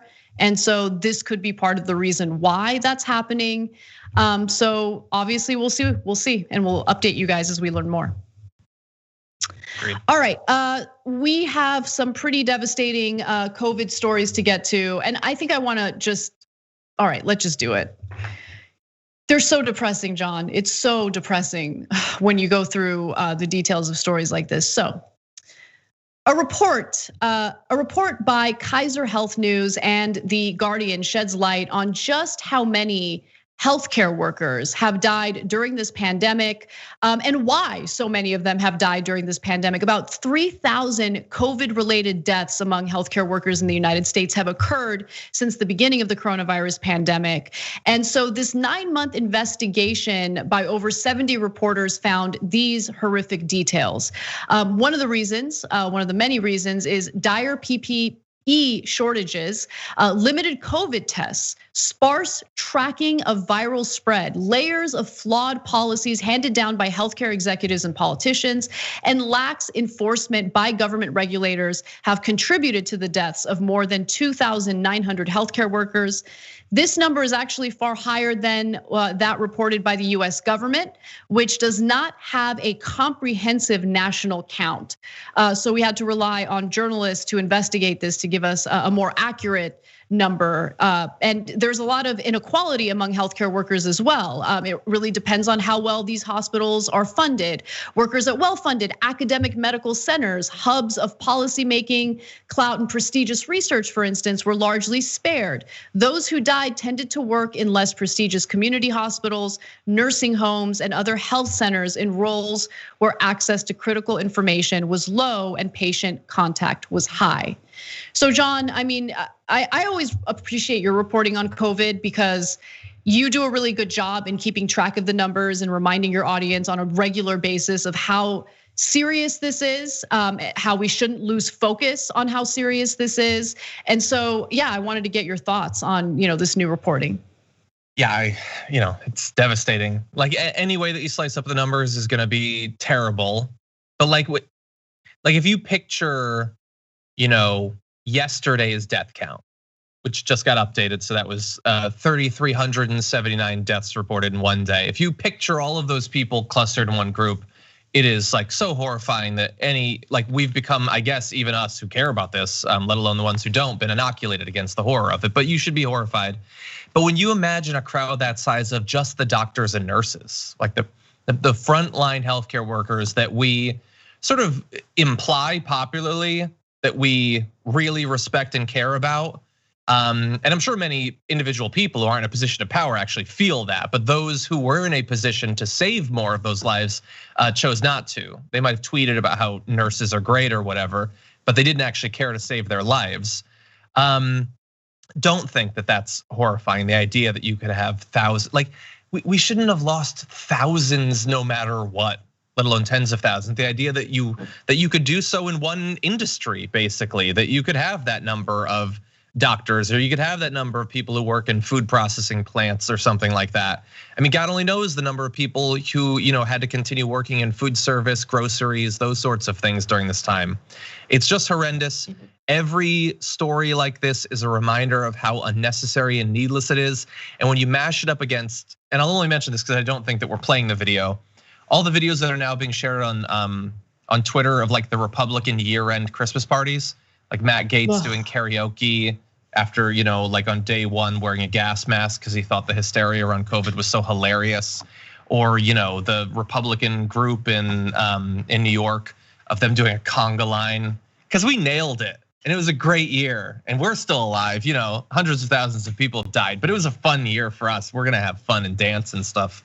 The whole thing's just disgusting, and I really just hope that for the rest of our life, we never forget this experience. I doubt we'll be able to. I know. I mean, I can't imagine being able to forget this. I mean, it's yeah. I mean, you look at the numbers, you look at the pain and suffering, both the loss of human life, the economic disaster for so many Americans who have survived this pandemic, and just like the lack of relief, real relief from our lawmakers. Like the whole thing is just one giant fail after the next. And look, one of the biggest issues here in regard to healthcare workers is the lack of PPE. And so you could have a broader discussion, and I think it's an important discussion to have regarding our supply chain and how we need to be manufacturing these products here in the United States.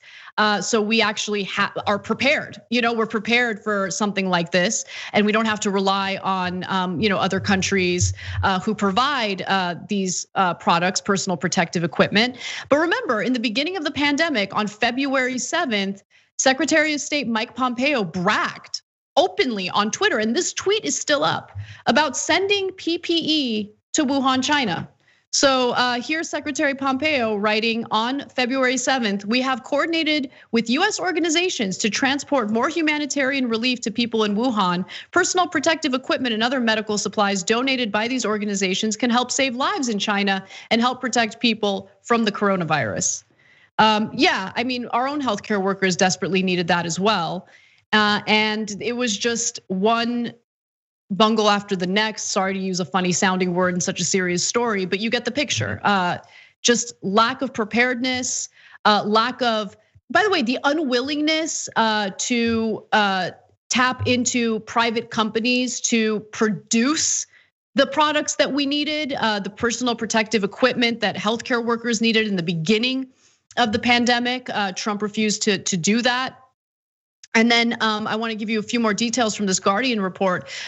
Complaints to state worker safety officials filed in March and April said the Garfield Medical Center workers were asked to reuse the same N95 respirator mask for a week. Another complaint said workers ran out of medical gowns and were directed to use less protective gowns typically provided to patients. I mean, the list goes on, and it's because A, we weren't prepared. Obviously, we have no leadership in the executive branch. We have a president who admitted to downplaying the severity of the virus in the beginning and also throughout the pandemic. We have an issue where I think we're uniquely poorly positioned because we've decided to commodify our healthcare industry as much as humanly possible. And so we don't have enough hospital beds because guess what? It doesn't make financial sense to have empty hospital beds. So we're not prepared for a pandemic. Like just fail after fail after fail. And my question is, and my last question on this story is, will the country actually learn something from this? Or will we continue to make the same mistakes and continue to be poorly prepared for a pandemic or other disasters moving forward? And I mean, obviously I'm a pessimistic person. You probably know how I feel, but John, I don't know, you seem to be more optimistic than me. Do you think that we'll learn something from this? Right. I think you and I have learned some things from this. Will a country learn? The country's incapable of learning. It's too stratified. I mean, the anti-maskers have learned how to weaponize selfishness as a tool to effectively get away with murder. I don't know. Maybe people not in charge will learn something. You know, this has been a massive experiment for like an experiment by that I mean an experience you go through and hopefully learn from for healthcare workers, the CDC, which has never had to deal with this sort of thing, like in the last century at least here in the US. I'm sure they will learn things from this, but it is still like if COVID-21 happens or whatever, it's still gonna come down to who is in charge, who's actually coordinating it. Does anyone believe that if Donald Trump had won re-election, he would have suddenly taken the pandemic more seriously after he locked up a second term? Or that if a second one hit, after the experience of getting reelected after not caring about the first, that he would have cared more? I don't. I think it still very much comes down to who you have. Like, I know some people I've seen like on Twitter saying that like it wouldn't have mattered if Hillary had been in, the pandemic would have just been as bad. And I think that that's sheer madness. I think she would have been just as unlikely to fundamentally remake our healthcare industry. I agree about that. But in terms of the actual response to the pandemic, I think that that's insane. And so have this in the back of your mind for the rest of your life when choosing a president, choosing who to support and all that. This is another thing you need to worry about. These are not abstract threats and the threats are not all overseas. It can happen here, it already has happened here.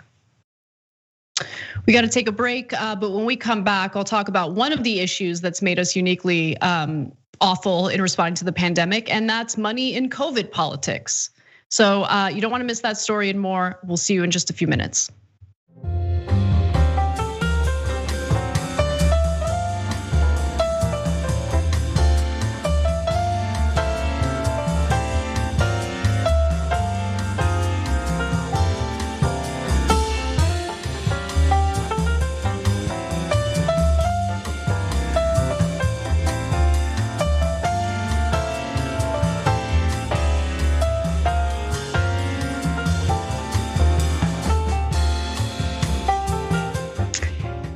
Hey guys, in one of our social breaks, I mentioned someone's name, but I forgot to read his super chat or her super chat. I'm not entirely sure, but Gray Davis wrote in and wanted to make a comment about something I said regarding leftist Armenians. I grew up in a pretty conservative Armenian community, and recently I realized, like, actually there are a lot of leftist Armenians. I just wasn't exposed to them. Gray Davis writes in and says, forgot to read this comment. Okay. That's a note for me. During the post game last night, Anna said she didn't know there were many leftist Armenians, but if not for a band of mostly leftist Armenians, I might not have become a leftist. # System of a Down. Yeah, I am a fan of System of a Down, and they just released some songs too. Are you serious? I mean, you don't like music, so I don't know why I'm shocked. They're a band. The fact that I know they exist, I should be getting a cookie for. Yeah. And I like their music, so, or at least like the two most popular songs they've ever had, probably. The band actually got back together to release some new tracks to kind of educate people about what was happening in Nagorno-Karabakh. So, look, the lead singer of the band has been kind of mean to me because I work on the show, but I still respect his work, and I really respect the fact that he helped to educate people about what was happening in Nagorno-Karabakh. So, no tough feelings, Serge. Just take it easy on me. I'm not a genocide denier, obviously. Sir Dustin Laver says, what if Trump couldn't get the army to do his takeover, so he's working on getting the ones that answer to no one? Oh my God, that's terrifying. I didn't even think about that. Let's just hope that's not what he's thinking. All right, member comments real quick. No, Blackwater or whatever's left of Blackwater. Yeah, no, take on the US military. Do that. Yeah, you line up with Trump and take on the US military. Let's see that. Eric Prince, suit up. Trump just announced pardons for Roger Stone and others. Oh, Jesus Christ, he's the worst. Okay, member comments. I thought so. I don't know. More breaking pardon news according to CNN's Caitlin Collins. Jared Kushner's father, Paul Manafort, and Roger Stone have been pardoned. Also, Jim from our members section, in regard to the Blackwater story, says most of the real war criminals. Wait, what happened? Most of the real war criminals from the Iraq War are working as commentators and contributors at MSNBC. They never even went to jail. That is such a good point. Absolutely. Others are helping to create ads for the Lincoln Project. Anyway, we got to come back. Let's do it.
Hey everyone, welcome back to TYT. Anna and John with you. I'm loving all the member comments we're getting. People who are fired up about the fact that Donald Trump pardoned, Blackwater mercenaries. It is weird that we covered a story like that on this show, considering I'm such great homies with Madeleine Albright. She was texting me during that story, telling me to tone it down a little bit.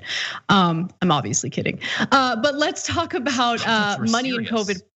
Can you?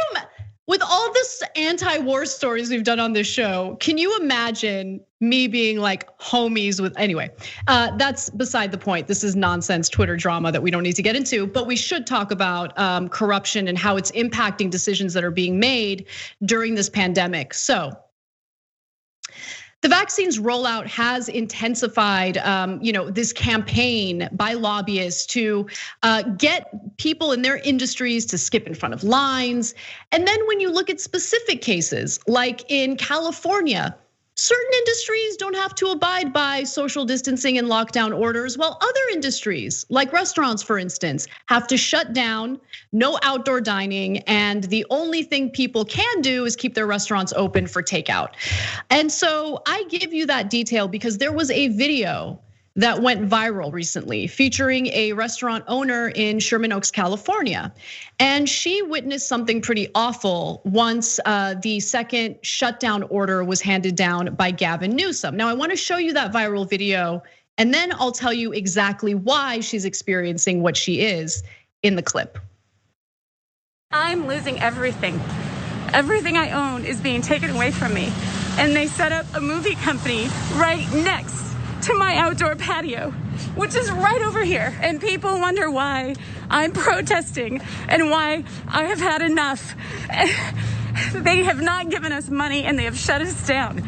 We cannot survive, my staff cannot survive. Tell me that this is dangerous, But right next to me, as a slap in my face, that's safe. This is safe. 50 feet away. This is dangerous. Mayor Garcetti and Gavin Newsom is responsible for every single person that doesn't have unemployment, that does not have a job, and all the businesses that are going under. And we need your help. We need somebody to do something about this. No, man, I really feel for her and business owners like her, small business owners who just can't make ends meet. They haven't been offered the relief that they needed in order to keep their businesses afloat, in order to keep their employees on payroll.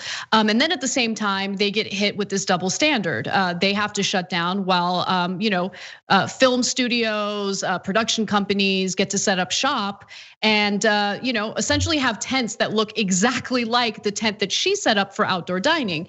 But we should understand what is influencing the decisions of these lawmakers, right? And it always goes back to corruption. It always goes back to legalized bribery. It always goes back to money in politics. So Lee Fong did an excellent job, as he always does, over at The Intercept by giving us the details on this, the kind of lobbying that took place by these production companies. As he writes, California has deemed the television and movie production industry as critical infrastructure and has allowed Hollywood studios to continue filming projects, including in Los Angeles, which is facing the most strict lockdown order. And by the way, multiple studios are lobbying to influence state lawmakers for COVID exemptions. So let me give you specific examples. Warner Brothers, for instance, spent $22,500 earlier this year on lobbyists contacting the governor's office for COVID outreach TV film production, according to a disclosure. The Motion Picture Association spent $45,000 on lobbyists to shape the COVID-19 reopening of film/TV sector. Then you have Paramount Pictures. They've spent $85,000 this year on the essential business rules developed by state agencies in California. And Netflix nearly tripled spending on lobbying in California as the pandemic hit the state. And guess what? That money talks. That money influences local lawmakers. That money influences lawmakers, period, unless lawmakers are willing to reject that money and reject that influence. But let me tell you something, that business owner, that small business owner does not have $45,000 or $85,000 to bribe politicians to pass legislation that actually makes sense for small businesses. And so she's seeing the ramifications of that. She's seeing the ramifications of this virus that undermines our entire democratic process. It doesn't matter if most constituents want fairness here. What matters is how much money is being spent by lobbyists behind the scenes. Yeah, so it's sort of like it's the exact same problem we've always had, just a more immediate, obvious, like direct example of it. But yeah, the legislation is written for certain groups, the benefits are given to certain groups, the tax breaks are given to certain groups, and so we're seeing that a lot. Is this shaking your previous sunny position towards Garcetti? Is this causing you to question your prior support for Garcetti? Are you thinking now about maybe that was unwise? Yeah, the whole the one person who brings the right wing and the left wing together in Los Angeles. We both despise him for different reasons, but he's been awful. He's been an awful mayor. But continue. Yeah, and look, this is another reminder, as if we needed more. There's an economic reminder that we could have defeated COVID if we had taken it seriously. If we had been able to all come together for longer than 13 days. We could have mostly beaten it, and things would have been much more back to normal by now, which would have not only saved hundreds of thousands of lives, it would have saved potentially tens of thousands of businesses. That would have been awesome, but we didn't have that. And that is also, you can put that as well as the deaths on everyone who advocated for not wearing a mask, social distancing, locking down, not being responsible, all of that. But in addition, we should acknowledge that narratives can kill. Like the narrative that you either lock everything down and everything goes to hell and the economy's destroyed, or you just reopen everything and whatever happens, happens. Those being presented by serious people as the two choices that we had is responsible for countless deaths and economic devastation. We could have locked down and helped people and helped businesses. That was not even really, other than people like, Bernie Sanders and Ro Khanna and a few others, nobody even seriously engaged with that idea that we could do the lockdown, but make sure that it hurts as little as possible economically. And Fox News from like day one took it upon themselves to make sure that nobody considered that as a serious option. And now we have, businesses like that are continuing to suffer and cases are continuing to go up because we didn't pursue that. That could have been the best of all worlds. And there was no country in the world that was better situated in terms of resources and knowledge to pursue that. And we didn't even try. Right, we didn't even try. And I mean, you can look at other countries who handled this far better than we did. If you as a government, if a government realizes that the important life-saving action to take here is to do the lockdowns, do the shutdowns, to encourage people to go home, then you need to basically provide the income that they're missing out on as a result of being home. European countries did it. Canada provided a more robust, monthly, I don't know if you want to call it a stipend, but checks to Americans, to people, so they can continue paying their bills and not feel this desperate need to get back to work, knowing that they're putting their lives at risk by doing so. You're right. I love that you pointed out the media narrative that was overwhelmingly represented on the right wing, for sure. Where they gave you this false choice, this choice of either you go broke, you go bankrupt, you lose everything, or you go out there, spread the virus, put your own life at risk, and just risk everything, right? No, those are not the only two options, and that is what has been presented to the American people. And it didn't have to be this way. We have done so poorly in responding to the pandemic. We've lost so many people, hundreds of thousands of Americans. So many small businesses have already permanently shut their doors. They're not going to be able to reopen. So it's just absolute devastation and pain all around. And again, you really look at the details of why things work out the way they do. And there's corruption. There's this obsession with, honestly, the stock market and ensuring that people's portfolios continue to do well even during this devastating pandemic. We don't have our priorities straight, and ordinary people are suffering because of that every single day. We got to take a break, our final break of the hour. So when we come back, we will have fun. We will have fun. I'm moving Maria Bartiromo up. That's right. We're gonna do Maria Bartiromo. She embarrassed herself. We will dunk. You don't wanna miss it. We'll be right back.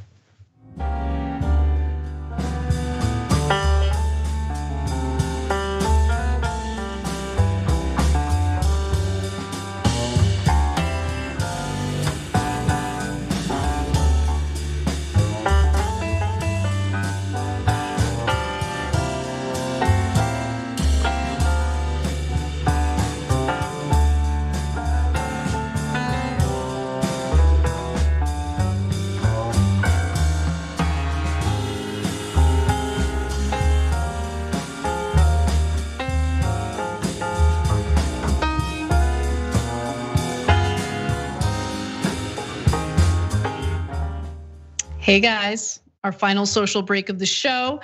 I want to read member comments, as many comments as I can.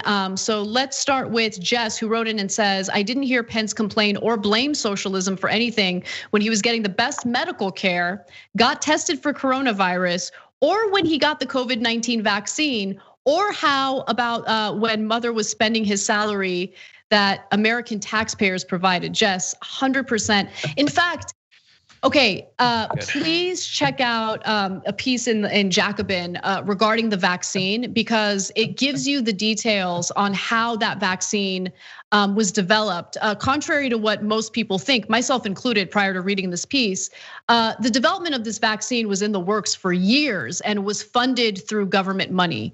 And so the framework, I don't have the right scientific lingo here, but the framework for these vaccines had already, these types of vaccines had already been developed thanks to socialism. So it's a really interesting, it's an interesting take that I actually haven't seen in most outlets.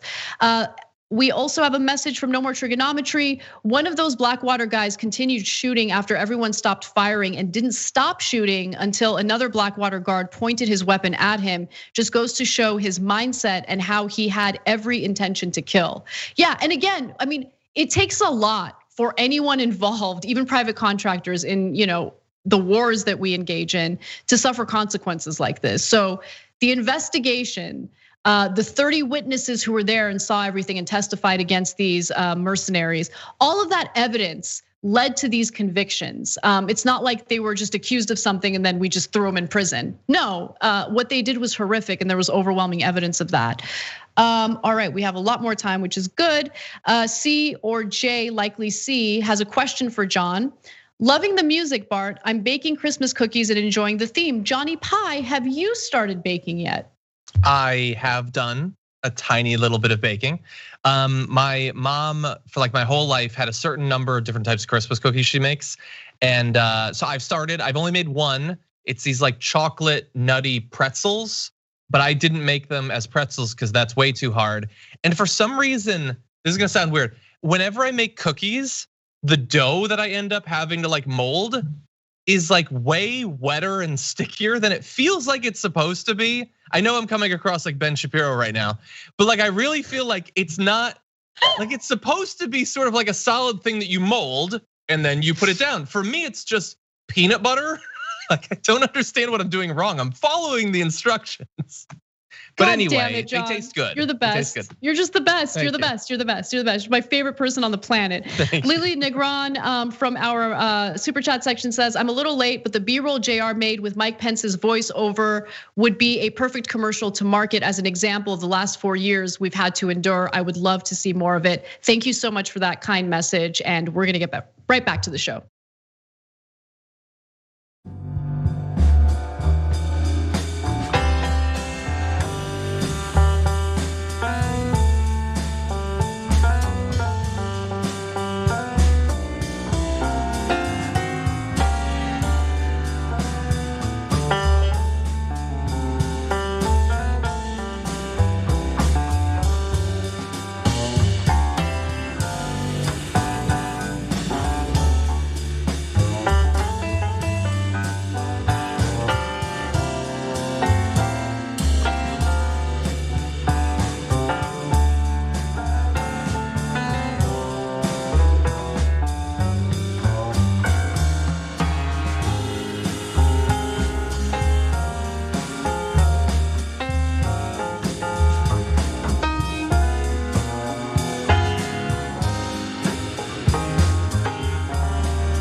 What's up, everyone? Welcome back to TYT. All right, I promised a little bit of fun in the show today. I know there have been some pretty heavy topics, and I'm gonna deliver in the form of Maria Bartiromo. What?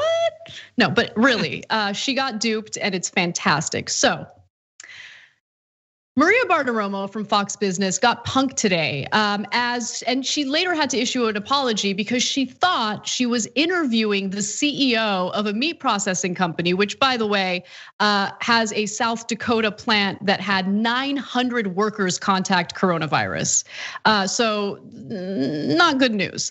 But in reality, the guest that she was talking to was not the CEO of a meat packing company or processing company. I mean, it was Matt Johnson from the animal rights group Direct Action Everywhere. She didn't realize it, and it was great. So let's take a quick look at how that interview went down. Joining me right now is the CEO of Smithfield Foods, Dennis Organ. Dennis, it's great to have you this morning. Thanks very much for joining us. Can you tell us where you are in terms of that rash of coronavirus cases that hit your South Dakota operation? Well, Merry Christmas, Maria. Thank you so much for having me on. And I really do want to emphasize the heroic efforts of these folks. They've been getting sick for, really just trying to provide for their families. Frankly, we might bear some responsibility for that. In addition to the outbreaks that are happening at our plants, our industry poses a serious threat in effectively bringing on the next pandemic. With CDC data, showing that 3 of 4 infectious diseases come from animals, and the conditions inside of our farms can sometimes be petri dishes for new diseases. Hog farming also causes immense harm to our air and waterways. We're actually pledging now $500 million a year starting in 2021 to mitigate some of these impacts. It was so good. He went on for about 6 minutes without breaking character. And the entire time you can see Maria Bartiromo thinking to herself, oh my God, Smithfield Foods, sell immediately. Did she, was that one question that he responded to? No. Or did she ask him multiple, she engaged? Multiple questions, yeah, okay, she good. engaged. Yeah, he did a good job. He tried to hide it. Like, it just says so much, first of all, about the fact that there was apparently no checking, which sure, you could prank TDR or whatever in that way, but you would imagine that TV would have a little bit more fact checking or whatever, but apparently not. I guess we're all the same at the end of the day. Oh, that's kind of nice. No, stop. You got to give yourself more credit than that, because the way we operate at TYT is so different from television news. Like, we have to do a ton of research on our own. Yes, we have producers helping us, thankfully, and they do great work. But like, I'm just joking. No, I know, but like, I want people to understand that like we don't read teleprompters, and I love that because that forces us to actually know what we're talking about. With Maria Bartiromo, she's like, okay, yeah. So tell me about what's happening with this our latest rash of coronavirus. Yeah. But also her response to it, yeah, exactly. As he's going, she was getting visibly like uncomfortable because a CEO was saying something that could be damaging to industry. Her getting uncomfortable says so much about what she believes her role in the media is supposed to be, and in particular on Fox Business. It's not about informing people about the business world. It is just advancing the interests of those industries, or else she would consider what she's doing right there. Like if you had the CEO on and he was actually the CEO and she has no reason at that point to suspect other than the fact that he's saying something that could be damaging that he's not, this would be an amazing get by you, a journalist who's really getting to the truth of what's happening in these industries, but she's uncomfortable about the fact that she might be exposing the truth because the truth isn't the interest. The interest is ever rising stock prices. So anyway, I just think her physical reaction is so illuminating. Yeah, definitely. I mean, you're right. She does seem uncomfortable, not just in like her body language and her facial expressions, but she keeps trying to like cut in. Yeah. Like like the entire time. So yes, I genuinely think she was thinking about her own stock portfolio. I don't know. That's just my speculation. But of course, after realizing that she had been duped, she had to issue an apology. So let's take a look at how that went down. Make it appears we have been punked. Earlier in the program, I interviewed someone claiming to be the CEO of Smithfield Foods, Dennis Organ. We've since learned that was not Dennis Organ, but an imposter making false claims about the company. He is someone who has absolutely no relation to Smithfield Foods. We want to apologize to Dennis Organ, Smithfield Foods, and to our audience for making this mistake. We will, of course, be more vigilant. That'll do it for us. Varney Company begins right now. You're not going to be more vigilant. They're not vigilant about anything. Like that's why it was so easy to dupe them. Yeah, I mean, I'm not saying that anyone else should try, but it would be funny if it happened again. Anyway, 100%. Yeah, it's just like, what is she? I don't even understand what the audience for shows like that is. Like businessmen really watching it? Like they're watching Lou Dobbs for their business news? Who is actually watching Fox Business? Is it just more Fox? Look, I think it's just more Fox. I don't know about Fox Business specifically, but one of the things that I was watching recently was this CNBC video on the day that the market crashed in 2008. And so it's Aaron Burnett and some other guy, I don't know. And they're like at the New York Stock Exchange, right? And there's like a bunch of people behind them. The name of the show was Opening Bell.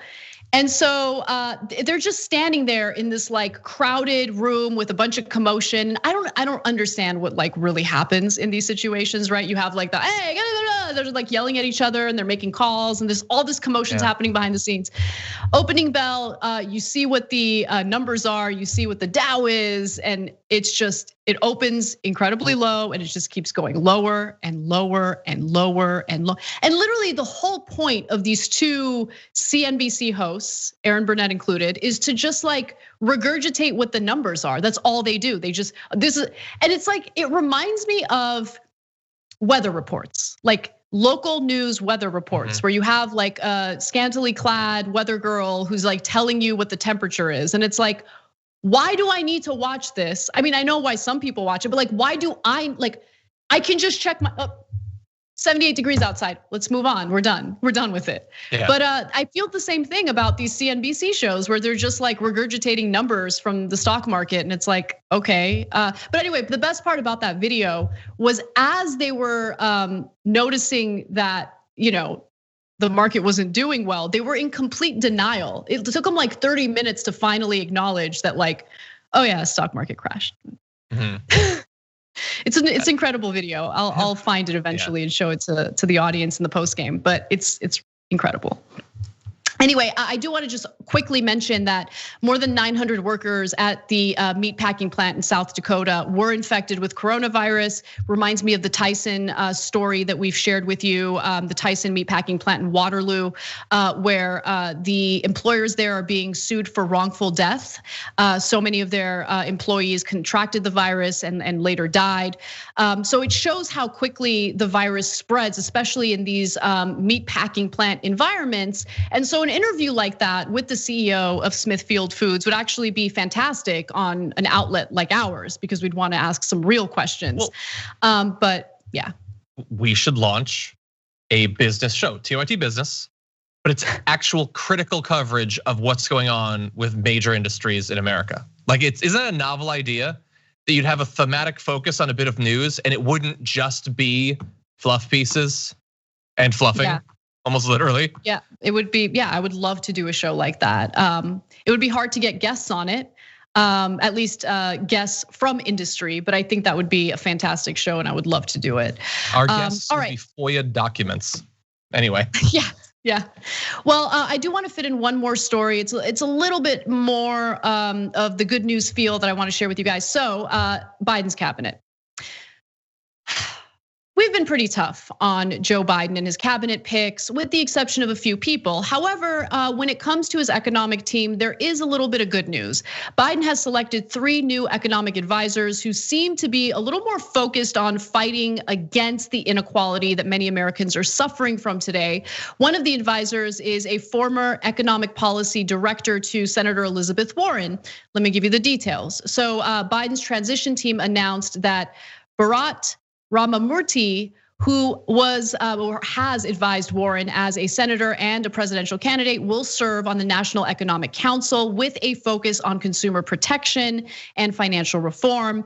He has worked closely with Warren to develop proposals for a wealth tax and to investigate fraud at Wells Fargo and a data hack at Equifax. He also helped devise the Data Breach Prevention and Compensation Act, which would have fined Equifax $1.5 billion for consumer privacy breaches. And so, he comes from the school of like wanting to reform this economic system, which is certainly better than what we've been experiencing under Trump with deregulation and tax cuts and more inequality. So it's a little bit of good news. Elizabeth Warren, I'm sure, was hoping to be part of the cabinet. That didn't happen, but we do have someone who worked closely with her serving as an economic advisor. Yeah, and so it seems good. And the responses, which you're gonna get to, are positive from people that I trust. I'm naturally gonna be cynical and wonder how much influence will actually be there, because the things that this individual is notable for pursuing are not things that Joe Biden even implies that he'll do. And many of the things that he's implying that he'll do, we are suspicious of whether he'll actually prioritize them or actually do them. But like, he's not talking about having like a wealth tax or anything like that. Maybe a little bit of corporate accountability. So I wonder what the long-term impact will be. No matter what, having the person in a position like this to do this sort of advising is a good thing, but we'll have to see what it actually produces. Yeah, definitely. I mean, it's really hard to be super excited about this. And you're right. It's hard to be super excited because the proof is in the pudding, right? We have to really see how much influence people like this pick are going to have within this administration. I do want to note though that there have been wonderful progressive organizations who have been pressuring the Biden team to choose progressives, including Ramamurti into his cabinet. And so you have the Justice Democrats and the Sunrise Movement celebrating this. They mentioned some of the other economic picks that they had suggested who did get chosen by Biden's cabinet, by Biden's transition team. Here's a statement from Justice Democrats and Sunrise. The appointments of David Camlin, Bharat Ramamurti, and Joel Gamble are a major win for progressives and all Americans who want the next administration to use every single tool at their disposal to end structural inequality in our economy. And they also write that Camlin understands that the rich must pay their fair share to give workers a shot at prosperity in the 21st century. Ramamurti, an NEC appointment pushed for our organizations, understands that Wall Street and the most powerful corporations in the world must be held accountable to the rule of law. Gamble understands that 40 years of trickle-down economics must be reversed through major long-term investment and working class communities across the country. So we'll see how this all plays out, but we've been wanting progressives in the cabinet. There have been some decent picks, and so credit where credit is due. But again, I want to emphasize proof is always going to be in the pudding, and we will update you guys on all of that as stories like this develop. But anyway, that does it for TYT. Thank you so much to John, as always, for doing the main show with me today. We will be off on Thursday and Friday to celebrate the holidays as much as we can. For everyone, please have a Merry Christmas, Happy Holidays to you. For those of you who are members, we will be having our post game next. Make sure you check that out. And if you're not a member, become one at tyt.com/join. See you soon.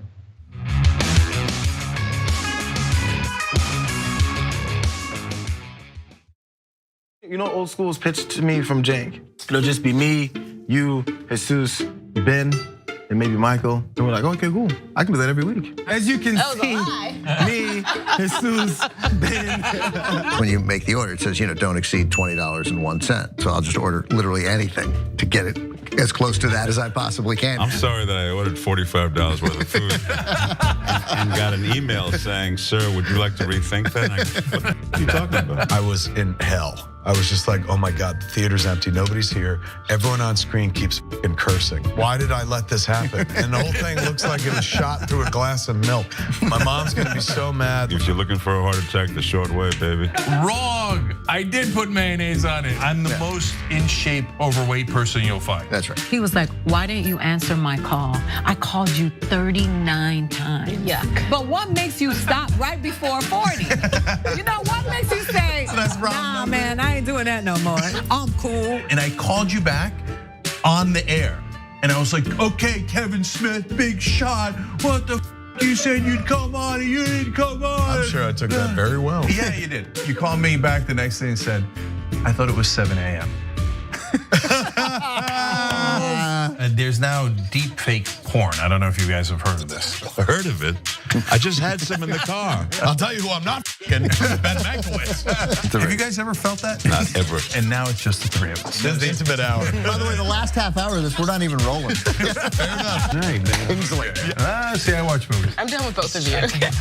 Once Greg starts laughing, I can't stop. And I was just gonna ask you about getting high. Snoogans, Snoochie Boochies, and members, of course, you can get the whole damn thing. tyt.com join and free trial. I'm old school with the old folks. Good. John, come back. Electric cars are awesome, but they aren't the best tool for every job. You can't park them on the edge of the sidewalk while you run into the store for a few things. On top of that, an electric car is just financially out of reach for many people. That's where Zoom electric scooters come in. When I say electric scooter, I'm talking about small motorcycles with space in front of you to put your feet. The Zoom scooter has a range of 60 miles, offers a smooth ride up to 40 miles per hour, and can be charged from any electrical outlet. Start saving on gas while reducing your carbon footprint. To find out more, go to tyt.com/Zoom. Enter the code TYT50 to get an additional discount. I'm Brett. I would like to refer to this segment as the Do I Still Have This Talent show. So I want to see if I can play harmonica without my hands.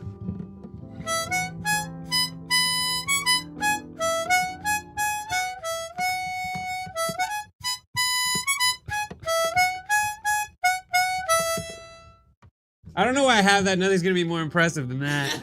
I can also spin a basketball on my finger. While drinking. I'm gonna spin a basketball on my finger while drinking apple juice. You can do this, dude. It's also flat. I don't know if that helps or hurts. And it seems to be somewhat wobbly. Ta-da!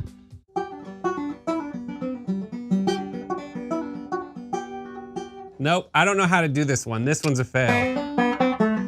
Nope. Oh God, I'm so mad. Our community faces a never-before-seen public health and economic crisis. Businesses are calling Levin Papantonio with their legal questions regarding COVID-19. You've asked and we've answered. If you're a business owner and have suffered financial loss or closure from COVID-19 and have questions regarding your insurance policy, call us for a free consultation. Some policies may provide coverage for lost profits and earnings. Stay safe, and together we'll get through this.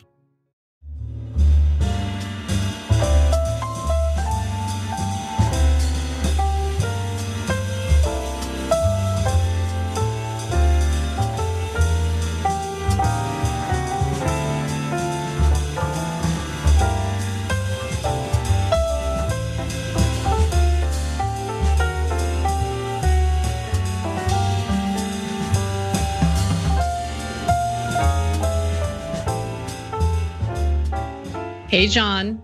Hey, everybody. Welcome to the post game. I like the post games where we don't have to do stories because I like to just get to know one another. You know, I want to know more about your cookies, the ones you're baking for the holidays. How do you decide on which cookies you're gonna bake for the holiday season? Like, do you have a Pinterest page that you go to and get inspo from, or is it just like family recipes that have been handed down generation by generation? Well, they have been handed down from one generation to me. There might have been a generation before that, so maybe we're talking generations. But my mom has a number that she does, and I just I'm not gonna make all of them. That's crazy. It takes her a couple days. I'm gonna make like one more, especially because here's a way you can learn about me. So I was gonna say my wife, but it's Arlene. Anyway, my wife and I have a particular thing in our relationship where I, in all categories, eat worse than she does, but especially in desserts, I eat way worse than she does. And she generally tries to not encourage that or whatever. But she likes to get excited about making desserts together. And so she was really encouraging me to make these cookies. And she had one, but I know I'm gonna be eating 80% of whatever I make conservatively. And it's probably gonna at some point seem excessive even to her as a bystander to my eating. So why are you pushing me to do this thing that's probably gonna bother you at some point? But I am making them. I've already made one and it's good. Mm-hmm. And we do these we cover cherries with this sort of chocolatey thing. It's not just like chocolate covered cherries. It's like a cookie around the cherry. And they're really good, but again, my dough always comes out too wet. It's just a mess trying to make these things. Do you follow Somebody in the chat said, go ahead. Somebody said I've got a problem of wet ass pastries. It's a problem. Really I'm worried about a bacterial infection. Oh my God. I'm gonna have a doctor diagnose. What? So baking's a little different from cooking, right? Because baking, you can't, when I cook, okay, let me give you a little context. So I get those Blue Apron meal kits delivered. Yeah. And I usually add some stuff to it, like I like it a little spicier. Some little spice here, a little spice there. Like you can play with it. Whereas with baking, you can't really play with it. Like you have to follow the recipe pretty closely or else something will come out too watery or sticky or whatever it is. So like, do you follow a specific recipe or do you kind of just like eye things? So I used to do Blue Apron as well, or one of those anyway. And I really liked it. I like it. I could cook okay. And the baking turned out fine. I mean, they're not shaped like pretzels, but they come out good. Like I can do it. I'm not gonna make it on a Great British Bake Off or anything, but they turn out pretty good. But that one is good. It's just like my mom has so many and I can't make them all, but just even having a few is really nice. And so I'm definitely gonna make those, probably the covered cherries. She makes these like bonbons sort of, and also New England style whoopie pies. So I'm probably gonna try to make that. Because she used to always make those, and those are good. Damn, yes, that sounds so good. So I'll bring you some. Ah, that sounds so good. So for the holidays this year, obviously, with COVID and everything, we're definitely not going to get together with family. For Thanksgiving, we got together with like immediate family, like me, mom, dad, brother, and obviously our partners, but that's it. And we all got tested ahead of time. We were all very careful, especially because like my mom is very vulnerable to this virus. But it's gotten so bad, especially in places like Los Angeles. Like there are no empty hospital beds that I'm like, I haven't been anywhere. I've been home. I don't go out. I always wear a mask, even when I'm going running by myself and there's no one around me. But I'm not even gonna take any chances. So what we're gonna do this year is Christian and I are gonna take a drive to Zion in Utah. And I can't wait. I can't wait because like I just want to be in nature. I want to see. It's a park? Is it like Yosemite? Yeah, Zion. Oh, okay. Yeah, I instantly, I'm a nerd, so I think of the Matrix when I hear that you're going to Zion. That's instantly what I think of. But anyway.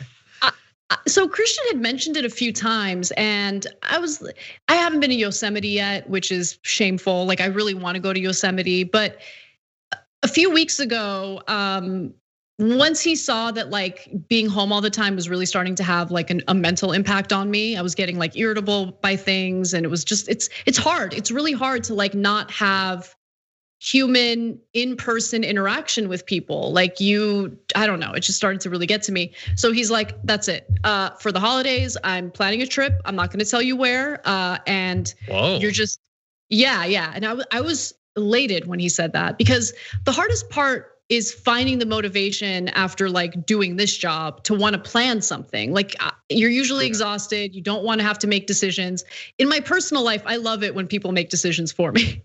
But because at work we have to make pretty quick decisions on a daily basis and put a show together every day. So by the time the show's over, I'm pretty worn out and I just don't want to think about what do I want to do? Where do I go? Where are we gonna stay? So he chose the location. But then when he started like picking hotels, I was like, let me see that hotel. Let me see. Was it nice enough? Listen, we're at a point in our lives where it's okay. It's okay to not stay at like a Howard Johnson's. That's like disgusting, right? Like I don't want to be like, for me, it's not about luxury. It's just about like cleanliness. No, I'm lying. I want a heated floor.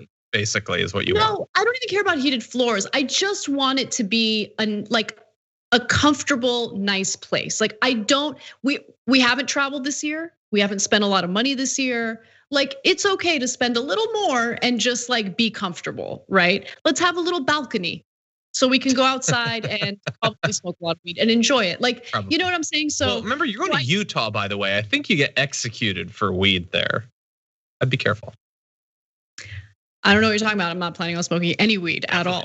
No, I actually don't know what the local laws are. I should probably look into that. But I'm just really looking forward to like being in nature, because nature makes me feel small, and I like feeling small. I like feeling that my life is insignificant and everything that I worry about is nonsense. Like that's a really read good H.P. Lovecraft. Make you feel very small. Yeah. Arlene felt the exact same way. That's why we went to Yosemite. With the only the difference being that like, you are too exhausted to come up with plans, but desperately want to go. I am too exhausted to come up with plans and don't want to go anywhere. I just don't want to. I don't want to go anywhere or have to say anything. Basically, I want to be silent and alone. That's all I ever want in my life. I know I host a talk show or whatever, I get that. But I talk too much. I'm mostly joking. No, so she does all the work of like figuring out the plans and everything, which is really nice because she comes up with awesome places. We went to a great hotel at Yosemite. Really fast, in terms of the hotels, I have not really stayed in a lot of really nice hotels. The only times I have is when it is someone else like who is responsible for it and is paying for it and everything. But I remember, and I don't know if this was an episode you were on. It was for like the Boston episode of our traveling show that we did in the 2016 election. And we stayed in, maybe it was DC. I don't know. But anyway, the cool thing about the hotel was the bathroom mirror had a TV in it. Like not like a hole that was a TV. Like the mirror itself could display a TV image on part of the mirror. Like something out of like Star Trek. I don't know, maybe that's really common in hotels. Like in Vegas, I think like in Vegas, if I remember correctly, I stayed at a hotel in Vegas once that had that. And I was just like, this seems unnecessary, but okay, cool. Like whatever. Yeah, I didn't want to like watch TV or whatever. What would you watch? Anything I could list would be weird in some way. But yeah, and also like you have your phone, like you can just, I don't know. Like the thing that I really like the big splurge and luxury is a bathtub, like a real bathtub, a soaking bathtub. Like it's my fantasy to own one day because I love baths. But yeah, like if a hotel has like, I should what? Carve one. You're a woodworker. Make a tub. No, you can't make a tub out of wood. I mean, maybe you can, but I don't want a wooden tub. That's weird. But I will say, like the thing that I'm considering trying, and I'm kind of terrified to do it. And if you're a member who has any expertise in this regard, write in and let me know if you think this is a good or bad idea. So we have one bathtub in our place, but it's old, like very old, and it's only soaking depth is it's like 12 inches. So if I ever try to take a bath, let's just say that I'm not completely submerged. My body is not completely submerged in the water, and so it's useless. So it's really old and it's small, and I've been thinking about ripping it out and buying a tub. Because like buying a tub, sure, like that can get pricey, but especially during the holidays and stuff, there's some pretty good deals, and I can find one at a reasonable price. The hard part, the expensive part, is the labor, actually doing the plumbing and like doing it right. That's the part that's hard, and I don't have money for that. So I was thinking about just trying it myself. I think you should.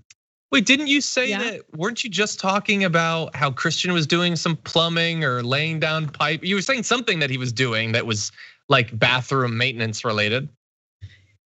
Yeah, I have an update on that. The sink backed up today as I was brushing my teeth, and I was not happy about it. So look, there are gonna be plumbing accidents, I'm sure. We'll figure out what went wrong.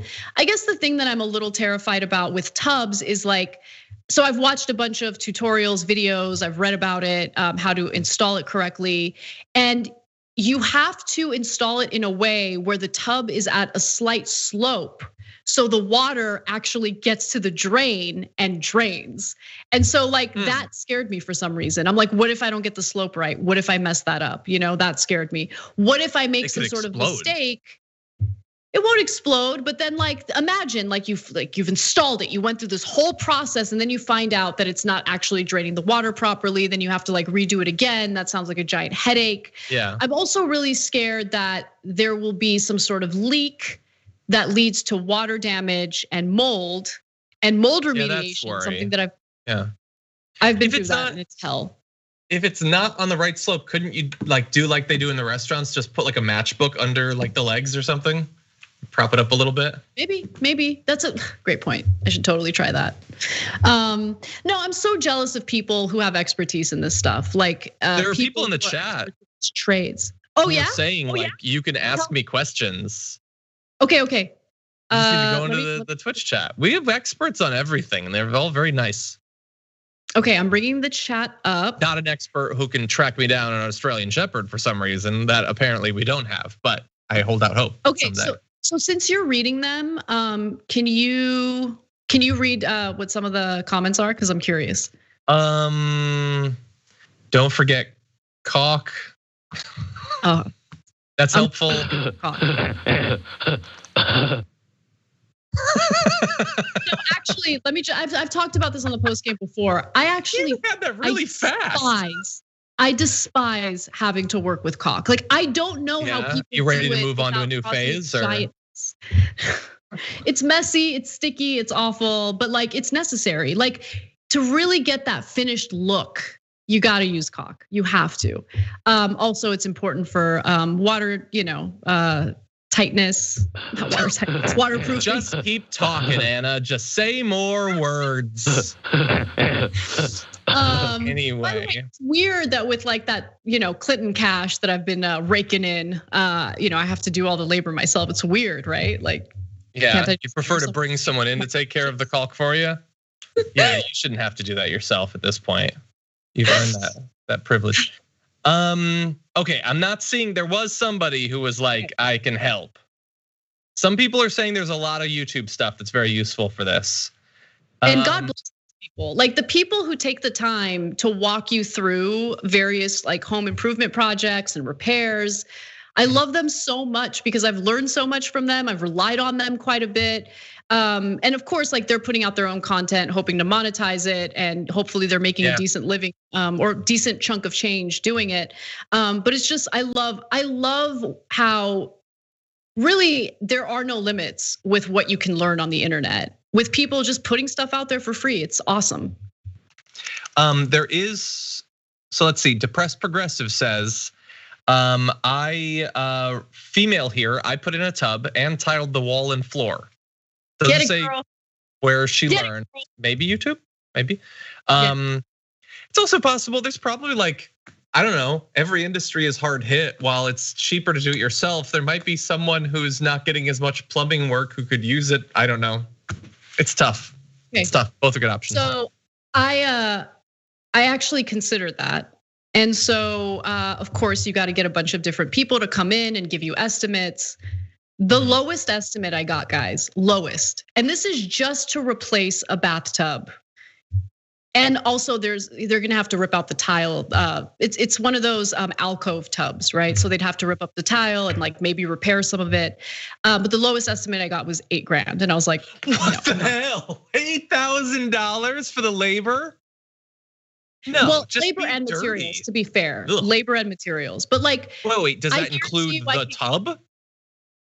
It includes the tub, but look, dude, an acrylic tub is not that expensive. You can find an acrylic tub, especially the size that I need because it's a small space, for like $400 to $500. It doesn't have to be a fancy tub. So like, yeah, $8,000 is insane. Like, I'd do it myself. I'm willing to go through the headaches to avoid having to spend that kind of money. I bet there's like YouTube or maybe Skillshare might be able to tell you how to do this. There's got to be people, and if you experience issues, you could literally live stream, ask for help, and you could show people what you're doing. They can make suggestions. I bet it could be an ongoing video series. I bet people would like it. Al Belso, longtime viewer of TYT, helped me with some electrical work that I needed to do. Really? That's cool. Yeah, and he's, he knows a thing or two.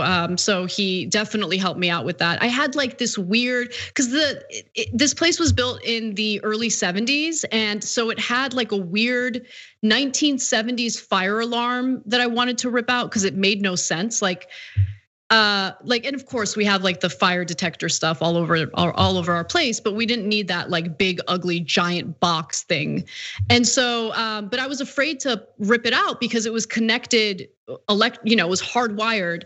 And luckily he helped me out and I figured out how to do it safely and how to, secure the wires and all of that stuff. But yeah, you can learn anything, but it is scary. I'm not gonna lie. You make a mistake and something pretty disastrous can happen, especially with like electrical work.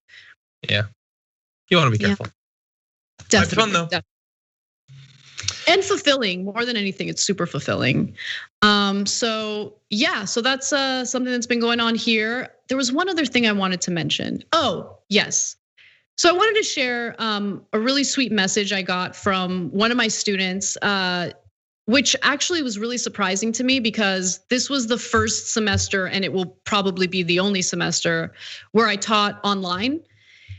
And it's not easy. Like, I don't know how educators do it. I certainly don't know how like elementary teachers do it, like grade school teachers, because it's, teaching, I think, especially if you're like passionate about it, what you love is interacting with students and you love to see whether they're engaged. And depending on how engaged they are, you can, tinker with your method, you can recalibrate, you can find ways to improve your presentation of what the material you're trying to get across. And that's impossible to do over Zoom. It's impossible. So like some of my students, didn't want to turn their cameras on, and I didn't want to force them to because it's invasive. Like we're all at home. Some people are uncomfortable turning their cameras on. I'm not going to force them to. So I can't tell whether they're like engaged. Other students will turn their cameras on, but you still can't really tell based on these tiny little boxes whether what you're talking about is really resonating with them. So I turned in my grades last weekend and felt pretty crappy because I was like, I don't know if I was effective. Like, I don't know if, I feel this like pretty heavy responsibility when I teach these classes. Like I want to be impactful because these are people who they want to be professional journalists, and I want to have an impact on how they carry out their careers. I love when people write in and say that this show has made an impact on their lives. I also want to have an impact on journalism over as a profession, right? So I think teaching is one way you can do that. And so I was feeling pretty crappy. And then all of a sudden, one of my students this week, after I turned in grades, sent me a really nice message. And it's like, it's the most addictive feeling. And it's probably the only time this year where I felt like overwhelming euphoria just by reading this message. And I'm not gonna read the whole thing. I'm not gonna give this person's name, but I do wanna read a little bit to you. So he writes in and says, I just wanted to reach out and say thank you for bearing with us through this tough semester. I waited until we got our grades to not seem like I was trying to help my grade, but I wanted to tell you that you've been one of my favorite professors, even considering the circumstances.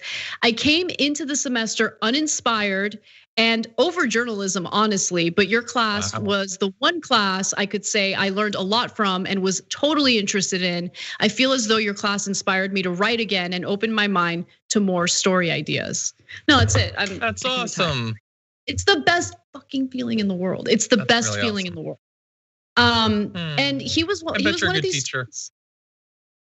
I mean, I focused a lot on manufacturing consent. Like half of the semester was we're gonna read manufacturing consent and we're gonna discuss, like part of our class meetings will be discussing it and applying, what's in this book to what we're experiencing in the news cycle right now.